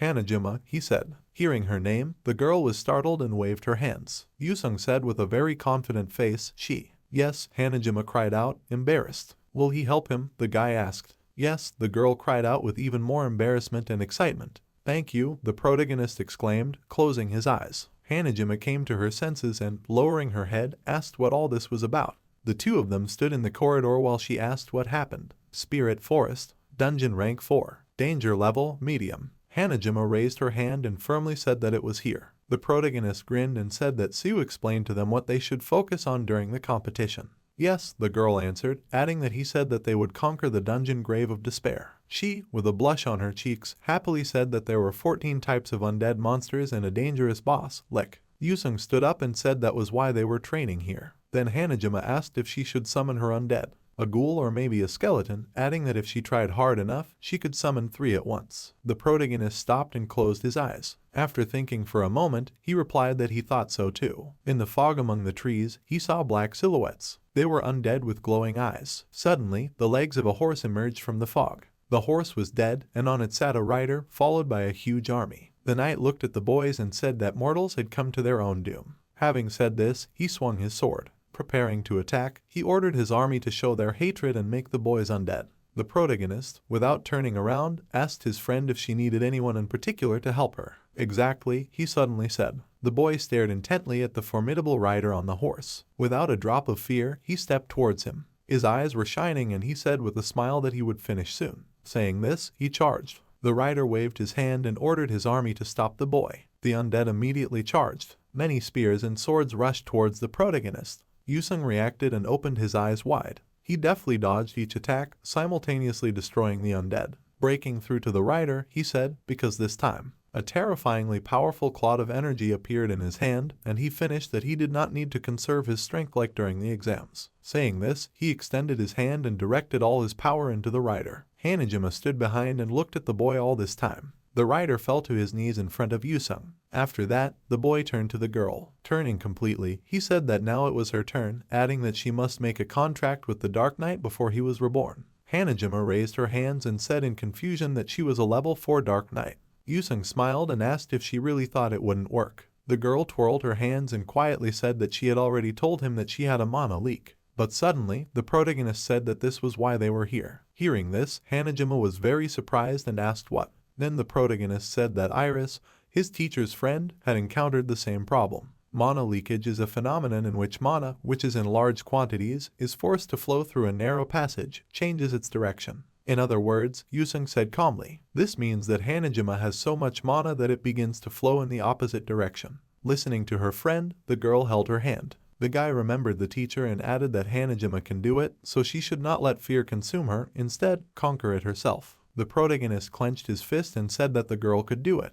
The guy added that the girl should not let her fear consume her. He extended his hand forward with a smile and asked her to trust her strength. Hanah Jima looked forward in surprise. She clenched her hand into a fist and asked to trust her strength. Yusung took a few steps forward and said that even if there was a mana leak or if he failed, it would be fine. The guy looked at the scared girl and told her to just keep fighting. Until you succeed, the protagonist added, while Hanah Jima walked closer to the Dark Knight. The girl looked up, saying until you succeed. She immediately placed her hand, covered in mana, on the knight. A strong stream of red mana suddenly emerged from the Dark Knight. Hanah Jima quickly looked forward, saying incomprehensible words. A seal appeared on her hand and it spoke of fate born from misfortune. A magic ball with magic appeared in front of the girl. The skeleton's body was slowly gathering, while the girl asked who the knight's misfortunes belonged to. The protagonist put his hand to his chest and looked ahead with a smile. The guy carefully watched Hanah Jima, who stretched her hand up. Menacingly, she said that no one would be able to free themselves from contact with the witch. With glowing eyes, the girl ordered to say a name and collect her fragments. You, she said, after which she returned to her previous state. Hanah Jima looked up, adding, Laplace. Bright rays suddenly began to emanate from the magic ball, blinding everything around. The girl carefully looked ahead. Suddenly, she was very surprised, opening her mouth wide. The girl looked down at her hand, tremblingly saying that she just now, when suddenly the guy interrupted her. With a wide smile on his face, Yusung shouted that she did it because he knew that she would succeed. What? Hanah Jima asked in shock. She asked him what the protagonist was talking about, confused. With her mouth wide open, she looked up at the Dark Knight in front of her. He looked at the girl and called her the Queen of the Dead. The Dark Knight fell to his knees and asked for a new name. They put her hand to her ear and said that she understood. After that, she told the head of the association that everything was ready. The head himself was standing at the door. He stroked his beard and said that it was time to enter. The door opened and he said sarcastically that it was time to meet their proud newcomers. The AMCO conference room. Amy also announced on her broadcast that the head of the association had arrived. She said with a smile on her face that the competition would start very soon, so it would be better to skip the boring speeches and look at the promising candidates. She said that she wanted to start with the strongest contender for victory, Adela from Gayon Academy. The surprising thing is that she is the only one participating in the competition alone. Next up is the Japanese team from Shooten Academy. The team captain is Seiji, the shooter is Sakura, and the swordsman is Isshin. They all have S-rank characteristics, which is a strong bid for victory. After biting into a chip, the streamer thoughtfully said that the Chinese team is next, but there is not much information about them. According to rumors, they are very strong, but this is their first official performance, so they can be called a dark horse. And finally, the last team came from the girl's device. It was the protagonist and Hanah Jima. There was no fear or doubt on the guy's face. At this time, one was addressed. The girl with a smoking pipe in her hand said that his student was somehow very different from him. In front of her was an old man who asked if she was worried about Ryujin, to which she replied that this was impossible, because anyway, such competitions are just entertainment. The coals in her pipe were actively burning. However, she said, holding the other end of the pipe in her mouth, she said that she was curious about how he would use the martial god style with such a body. She was a rank 8 hunter girl, the sword goddess. At this time, a voice came from the speakers announcing that the MSO was about to begin, so all the students participating should gather in front of their designated portals. At the same time, in another place, they were looking at the participant list. The Japanese rank 6 hunter Shuichi was sitting on the sofa, saying that among the participants, there was someone who was going to go alone. Not far away, the Korean rank 6 hunter Himchin was sitting. He folded his arms and said that this was Adela, a famous newcomer in the academic city. Not far from them, the head of the Green Forest Guild, rank 7 hunter Rose, was sitting with her hands behind her head. She said that there were many talented people in the academy city, so it was good that 2 teams were participating. After saying this, she opened her eyes slightly. She looked at the main character's photo and said, besides, this newbie. At this time, the head of the association put his hand on his heart and said loudly for the participants to move forward to the unknown. The Japanese team led by Seiji held their hand on their hearts. In the name of prosperity, the head said. The second Japanese team also held their hands on their hearts. The main character and Hanah Jima did the same. Humanity, the old man said loudly. Adela also stood with her hand on her heart. The old man finished his words by shouting that he wished everyone good luck in the competition. Loud applause rang out. The voice from the speakers was heard again, announcing that each student must pass through the portal. Hanah Jima was very worried. Suddenly, the protagonist called her, and the girl turned around in surprise. Yusung said with a smile on his face that they needed to act according to the plan. Hanah Jima immediately frowned, pursing her lips. The 2 of them quickly headed into the portal. Isshin watched them closely, looking after them. The hosts announced that Yusung and Hanah Jima entered a dungeon called the Grave of Despair. The protagonist looked at the second-rank monsters, ghouls, and said that this was expected from the international competition. They looked at the huge number of monsters, saying that they were surprised from the very beginning. With a sly grin, the protagonist turned to Hanah Jima and asked if she was ready. The girl suddenly raised her hand with mana up. Yes, she screamed, activating the fog of the dead. The ghouls opened their mouths wide, screaming loudly. Spreading their arms to the sides, they approached the guys. Yusung suddenly put his hand on the worried girl's shoulder. The guy said he would help her concentrate so she could do it for sure. The monster rushed towards them screaming, when suddenly the protagonist said to show them the results of special training, he added, when suddenly the Dark Knight grabbed the ghoul with his hand. He squeezed his hand with all his strength, holding the monster by the neck. The knight raised him up, calling out to the soldiers. He grabbed the sword and ordered them to protect the mistress, killing everything in their path. Amy screamed in shock when suddenly the host started asking if this wasn't the Dark Knight. They thought he looked a little different. Amy looked at the knight and screamed loudly that she couldn't believe it. The host said that the boss would still be a rank 5, but was it normal for F ranks to participate in these competitions? The protagonist said with a smile that they should begin, when suddenly Hanah Jima pointed her finger forward, saying that it was there. The girl stretched her arms forward, begging the Dark Knight to be by her side. Yusung thought that there were 2 boss monsters in the Tomb of Despair, the High Necromancer, the Lich King, and the Grim Reaper. The guy said that they would pass the test if they defeated at least one. With a sly smile, Hanah Jima added that their goal was both of them. The guys suddenly ran in different directions, when suddenly the girl firmly thought that in order to justify Yusung's trust, she would do her best to win. A camera was filming the guys from above. Rose suddenly exclaimed happily. Himchin said that they prepared in advance. There was no one left in the arena. Sohyun watched from the stands, and the girl next to him asked who he thought would win. The guy adjusted his glasses and replied that he did not know, because most of the teams here had already competed in nationals, so it was worth keeping an eye on Yusung and Adela. After all, the winner would get the right to participate in nationals. Many people in the stands were rooting for Adela. Yuna was sitting next to Sohyun and saying that Adela would win, of course. Looking at the system screen, she asked the boy if he had forgotten who was number 1 in Gayon. The granddaughter of the legendary Italian hunter Aiden Hortensia, possessor of the rare ability, even among S-rank hunters, to control ice. In Italy, she took first place, defeating Leon and all the newcomers of the Bianca Academy. She is one of the 3 most outstanding first years in the world. Yuna added that Adela was different from them from birth. Her friend was sitting next to her and said that this was true, adding that only Yuna could defeat her. Yuna smirked and said that the girl would say the same. After that, she said without a hint of doubt in her voice that first place had already been decided. At that moment, a girl's legs were walking down the corridor. It was Adela. She was in the hall, and at the top of the stairs stood a monster. This is the ice sorceress Kella boss with the 4th level of danger. Seeing the girl, she smiled contentedly. Without moving, she asked how Adela dared to fearlessly invade her castle alone. At the same time, ice servants were aiming at her from all sides with bows. Adela did not express any emotions, only cold. Suddenly, the boss ordered to shoot at the girl. All her servants at that very second fired ice arrows, and an explosion was heard.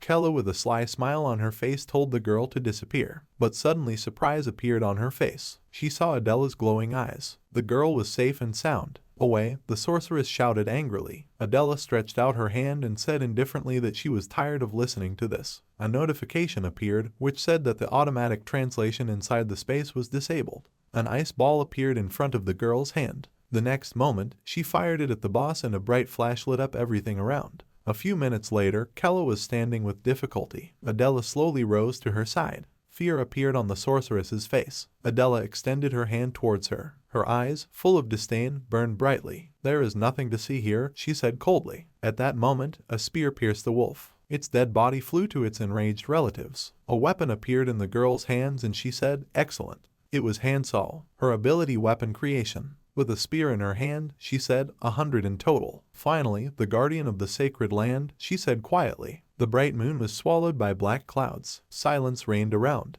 A few minutes passed and the girl asked in surprise why it got dark and the boss did not appear. She opened the system screen and asked herself if the information was wrong. Suddenly, she missed a quick blow that hit her hand. Blood splattered on the ground. Hansel grabbed her injured arm and turned around. Behind her, she saw the Moonwolf, a level 4 danger boss. A guy suddenly approached her and ordered her to get out of the way. He walked towards the boss without a trace of fear in his eyes. The monster's eyes lit up and he prepared to attack. Suddenly, he growled furiously and swung his sword. The guy's eyes lit up. In an instant, he dealt countless blows to the wolf. After that, he carefully sheathed his sword. Shock appeared in Hansol's eyes. The wolf's head fell to the ground and the guy turned away and ordered her to go back. He walked past the girl and said discontentedly that she was just getting in the way. Hearing this, Hansol looked away in disappointment. At this time, Adela came out of the portal. She took first place by killing one level 4 boss in 3 minutes and 15 seconds. Seeing this, Shuichi put his hand to his chin and asked if she was done already. Himchin smiled happily and said that he knew Adela would be first, her strength is amazing.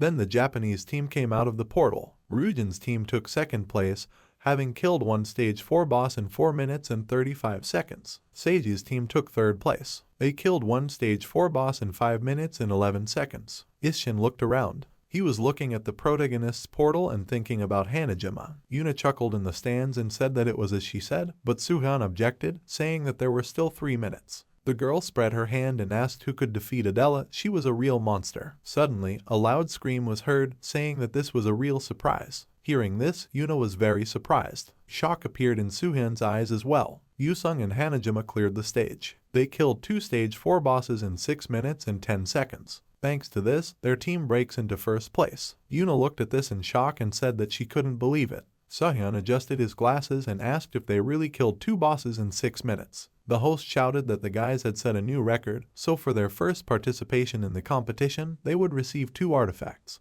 The old man watched this and said that this was the disciple of the king of fist fighting. Not bad, said the goddess of the sword. She smirked and said that now she understood why he called them here. There is an approach to every boss. So said the protagonist's teacher. No matter how strong the hunter is, if he does not have a strategy for fighting the boss, he will not be able to defeat him. While the old man said this, he was drawing with chalk on the table. Without looking up from his work, he said that he would tell the protagonist about the boss monster, the Grim Reaper, the collector of souls. Having said this, he finished drawing. Wanha drew a soul collector and said that if you don't know its features and don't use a certain strategy, it won't die even if you kill it over and over again. The protagonist met it. In front of him was a soul collector, a Grim Reaper with a level 4 danger. He looked at the protagonist and happily said that he would finally be able to collect more souls. Having said this, he threw his scythe at the guy. Yusun looked at his opponent with glowing eyes and remembered the teacher who said that in a fight with this monster, the body itself is not important, because no matter how many times he kills it, as long as there are souls, it will resurrect itself. He looked closely at what was happening to the soul collector. The most important thing is to get rid of the lantern that he is holding in his hand.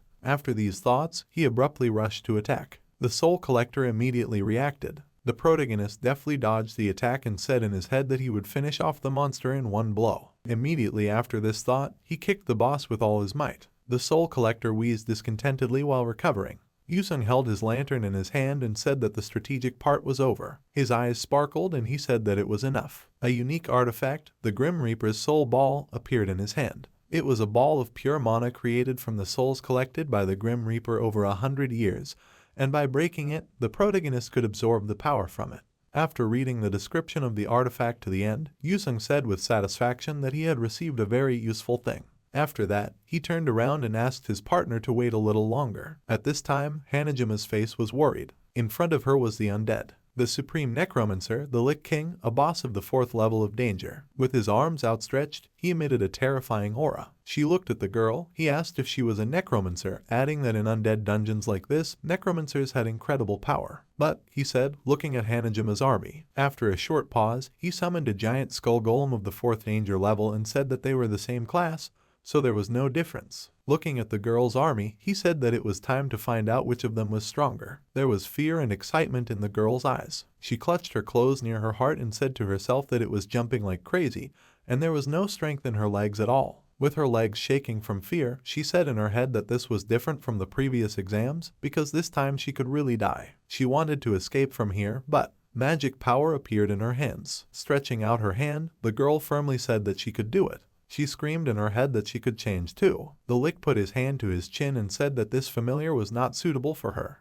Hanah Jima said that she would kill him, until Yusung came. She summoned a powerful skeleton. The Lich looked at her with burning eyes. Suddenly, he shouted loudly that he would take it away at the cost of the girl's life, and then ordered the huge skeleton to attack. Hanah Jima did not lose her composure and shouted to the skeleton and the golem. Her skeleton immediately rushed to attack. It deftly dodged the attack of the huge skeleton. At this time, the Dark Knight cast a spell. He released a powerful wave of magic at the Lick's army. Without losing control, Hanah Jima shouted to the knight, "Now." The rider nodded and shouted to the army, ordering them to follow the order of the mistress. "Rage, soldiers," the Dark Knight shouted, after which powerful attacks of the undead fell on the opponents. Magic attacks perfectly hit the huge skeleton. Hanah Jima, with a tense face, said to herself that there was an effect. Narrowing her eyes, she thought that at this rate, little by little. But before she could finish speaking, the Lick grinned and asked if this was really her plan. The ring on his hand caught fire. "Send the knights to storm and support them with black magic?" he asked.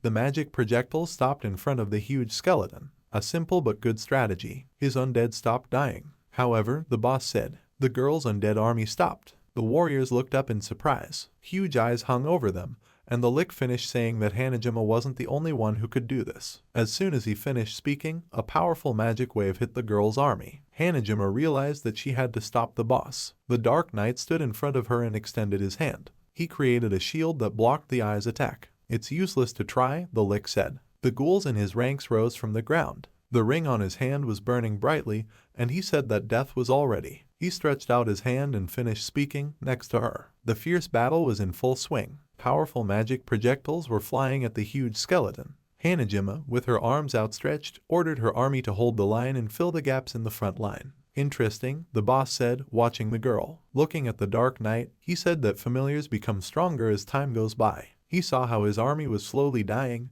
and said if such a thing was possible, that she was adapting to the battle. The aura of the skeleton Hanah Jima summoned was only getting stronger with each passing minute. Without taking his eyes off the opponent, the Lick said that her talent was truly frightening. However, raising his hand, he created a huge ball of terrifying magical energy above himself and said that she would die here. Seeing this, Hanah Jima shouted at the Dark Knight to strike before the boss used the skill. All the projectiles rushed towards the Lick. The boss easily dispelled each attack and said that it was useless because this insignificant magic attack would not stop him. Hanah Jima said to herself with a tense expression that the amount of mana even made her skin tingle, so she would not be able to stop him. Squinting, she thought that this was their chance to break through his weakened defense. She would be able to win if the boss used up all his mana now. Immediately after thinking these thoughts, she turned to the Dark Knight. He understood everything and rushed to attack. The knight waved his hand and directed his most powerful attack at the enemy. Seeing this, the Lick said that it was a good try. But he put a huge skeleton on defense and said that the knight's attack would not be able to break through the skull golem's barrier. Hanah Jima's eyes lit up and she shouted to the skeleton, "Now." The skeleton immediately took off. In the blink of an eye, it appeared in front of the Lick. The boss was shocked when he saw the enemy. The skeleton used the martial god style, Black Moon. A huge power struck the boss. Everyone on the battlefield watched what was happening.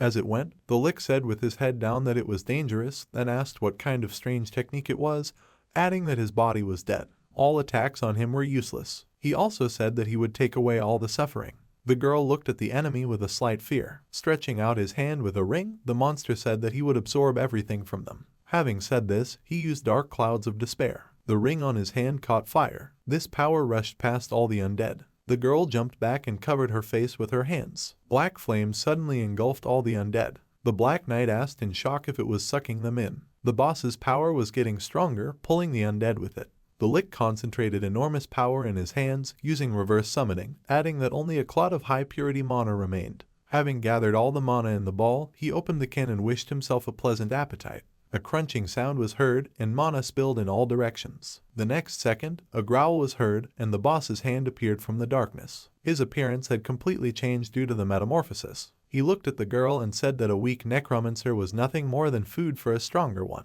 After that, he said that he would start with the intruder. In an instant, he jumped up. Having closed the distance, he dealt a powerful blow to the knight, ordering him to disappear. Hanah Jima gritted her teeth and screamed, "Dark Knight." Her servant's sword began to crack under the onslaught of the powerful Lick. Suddenly, it shattered into pieces, and the boss pierced the knight through and through. The rider staggered. The next second, he fell to the ground with a crash. Hanah Jima looked at the dead knight and said in her head that they all tried hard. There were eyes all over the Lick's body. He looked at the necromancer and said that the knight was doomed, because this was the power of the artifact. He said with burning eyes that this was the end. "It's okay," the girl suddenly said loudly. She said without a drop of fear in her eyes that this was exactly the moment she was waiting for. Suddenly, a powerful explosion was heard. Hanah Jima closed her eyes. She heard the protagonist's voice, who said that the Lich King, who had changed his form, had weak resistance to physical damage. Hearing this, the girl opened her eyes. In front of her, she saw Yusung, who said that she was good. He stood in a stance and said that he would deal with the rest. The Lich looked at the guy in surprise and asked him if he was attacking. The protagonist prepared for the attack and said that for a martial arts master, the undead Lich was an unpleasant opponent. At that very moment, he kicked him hard. But if we are talking about fighting with force, then it is a completely different story. The core began to crack. Unable to withstand it, they flew into pieces, releasing enormous magical power. At the same time, a notification appeared which said that the students of the academy Yusun and Hanah Jima destroyed the Lich and the Grim Reaper. In the hand of the protagonist lay a unique artifact, the Ring of the Flame of the Deceased. It has the power to strengthen the undead. Seeing it, his partner happily congratulated the guy. Yusun looked down and thoughtfully said, "The Ring of the Flame of the Deceased." Looking at Hanah Jima, he said that he thought that it would suit her better. The girl was very confused and said that it was too much for her, but Yusun took her hand and said that he already had a ring. Putting it on her, he asked her to use this artifact. Hanah Jima looked at the ring and thanked her partner, saying that he put the ring on his ring finger. Suddenly, she blushed with embarrassment. She imagined their wedding. At this time, the arena was joyfully shouting that the first-time participants from Gayon had won. Adela looked at the list of places and said, "Could it be her?" "Lost?" she said with surprise in her eyes. The arena was filled with joyful cries, announcing that it was a victory because 2 newcomers killed 2 bosses and obtained 2 artifacts, thus surpassing everyone. A voice came from the speakers, announcing that the winner would receive 2 artifacts and a large prize. They would also be given a seating number for distribution in the national competition. The spectators looked at the screens in shock and said that the S-rank hunters lost to the F-rank. Sayan put his hand to his chin and said that it was true. The director raised his fist and joyfully shouted, "First place." The man folded his arms and said that another terrifying newcomer appeared in Gayon. Next to him stood Sona from the Diamond Guild. She said with a smirk on her face that he had no shortcomings in battle. The man was the director of Bayon, the hunter Jinxial. He looked at his comrade and asked if she meant that he could be compared to a veteran. The girl opened the system screen and answered definitely, adding that she was sure that he had not shown his best in this fight. "Why not?" The protagonist raised his hand and looked at the system screen. It worked, he said to himself. It was reported that he had received a unique artifact, the Flame Ring of the Deceased, as well as the title of sewing to participate in the national competition. Yusung, with a slight smile on his face, said in his head that the Ring of the Deceased was an artifact that could be obtained on the 10th floor of the tower. In essence, it was the same as food consisting of mana. Then he remembered his teacher, who said that in order to awaken the martial god style and the Black Dragon Hurricane, his current mana was not enough. In order for a hunter to become stronger, he must in any case ascend to the tower and obtain artifacts. Leaving the memories, the guy clenched his fist and thought that by absorbing it, he would become closer to new skills. At this time, there was a ring on the girl's finger. "Ring," Hanah Jima said happily, looking at the artifact. Pressing her hand to her chest, she repeated, "Ring," when suddenly she heard a familiar voice behind her. Ishin folded his arms over his chest and asked with displeasure if the girl had really abandoned their team and fled to Korea. His eyes were full of hatred and contempt.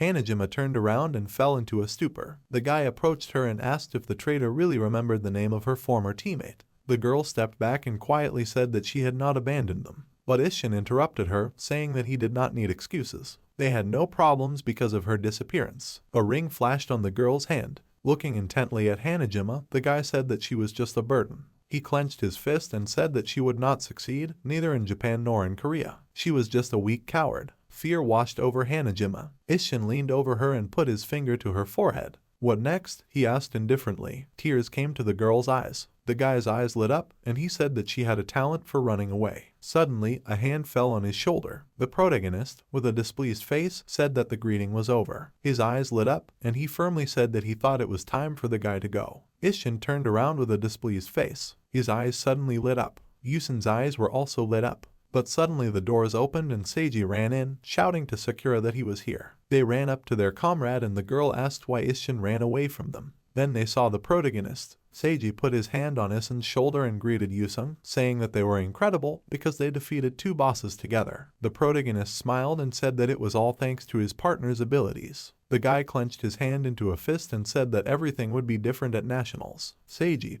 with a smile on his face, said that he had been hiding his strength until now, like a ninja. Ishin threw his comrade's hand off his shoulder and said that they would definitely see each other at nationals. Then he said that their team, Yusung and Hanah Jima, looked at the opposing team. As he left, Isun finished saying that he would personally crush them. When the Japanese team left, the protagonist asked his partner if they were really on the same team. The girl lowered her head and quietly answered yes, adding that she understood why he was so angry. She said with bitterness in her voice that it was because she did not say a word to them, and ran away like a coward. The protagonist listened to her silently. After a short pause, he turned to her. Hanah Jima raised her head. Leaning towards her, the guy said that he thought a little differently. The girl blushed and asked what. Yusun leaned even lower and said that she did not run away like a coward, she just did not want to give up. He took her hand and added that without her, he would not have been able to kill the two bosses. Therefore, he hoped that she would trust him. From these words, Hanah Jima blushed with embarrassment. The protagonist sent a message to his friend and asked if she really thought that they could lose. After that, he said that he thought that victory would be theirs. A notification appeared in front of the girl,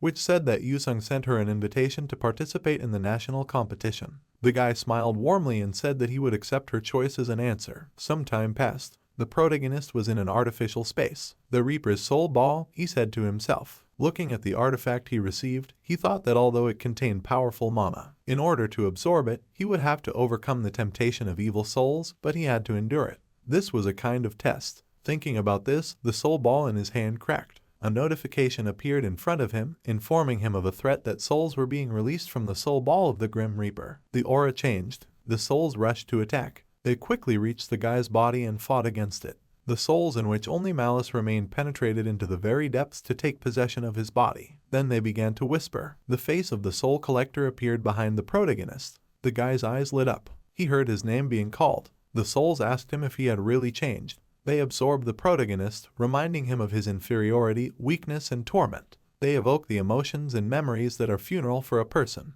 but it is useless to refute their words. With these thoughts, the protagonist closed his eyes. He realized that all of these voices were ultimately his. His body was enveloped in his own mana. A glow appeared on his hands, and he said that their doubts were his doubts. The terrifying aura of the Reaper began to change to a calmer and more peaceful one. Yusung knew that he had to accept this voice, like he accepted his weakness. He folded his hands, and yin and yang appeared between them. This is the true meaning of the test. The guy began to subjugate all the absorbed souls. After a few seconds, the terrifying energy of death disappeared, and the protagonist gained enormous strength. He clenched his hand into a fist and said, "Unbelievable." The amount of mana exceeded her expectations. Suddenly, he turned his gaze to the side. He looked into the darkness and asked if he was really going to watch like this. A male voice was heard from the darkness, apologizing and saying that he got carried away. A boy with pink hair came out to him and said that after the student council president, he was the first one to catch him so quickly. After that, he smiled and said that his name was Sunwoo and that he was the 6th member of the 7.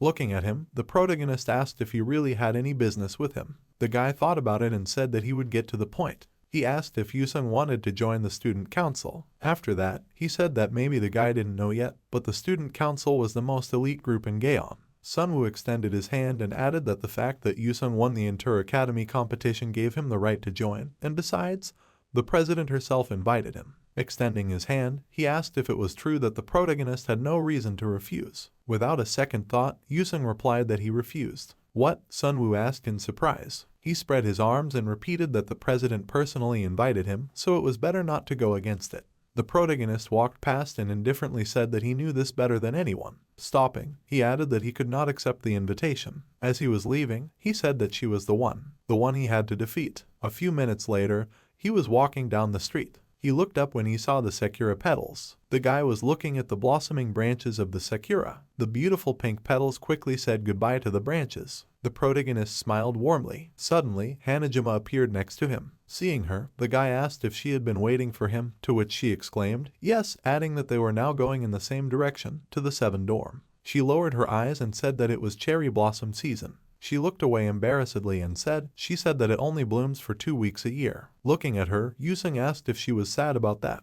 "No," the girl exclaimed, without turning to the guy and saying that these 2 weeks her flowers were the most beautiful. She lowered her head, gathering her strength. Suddenly she turned around sharply and addressed the main character. A notification appeared in front of Yusung, informing him that a first-year student from Class F, Hanah Jima, had joined the team. The girl bowed deeply and shouted, asking him to take care of her this time too. She closed her eyes, waiting for Yusung's answer. But when she opened her eyes, she saw him in front of her. The boy with a warm smile on his face asked her to take care of him too. They looked at each other without saying anything. Suddenly, a loud shout was heard from the side. Turning around, the guys saw Sue and Renew walking towards them. When they approached, they asked what the guys were going to do on the weekend, to which Hanah Jima replied that she was going home to Japan, after which she asked Renew if she was from Australia. Yes, the girl answered, adding that her parents were too busy. After that, they all looked at the protagonist and asked, "And he?" "Family," the guy asked in surprise. Raising his hand to his chin and thought for a moment, he said that his family. After a short pause, he finished speaking, "Also extremely busy people." At this time, the director was standing in front of the system screen,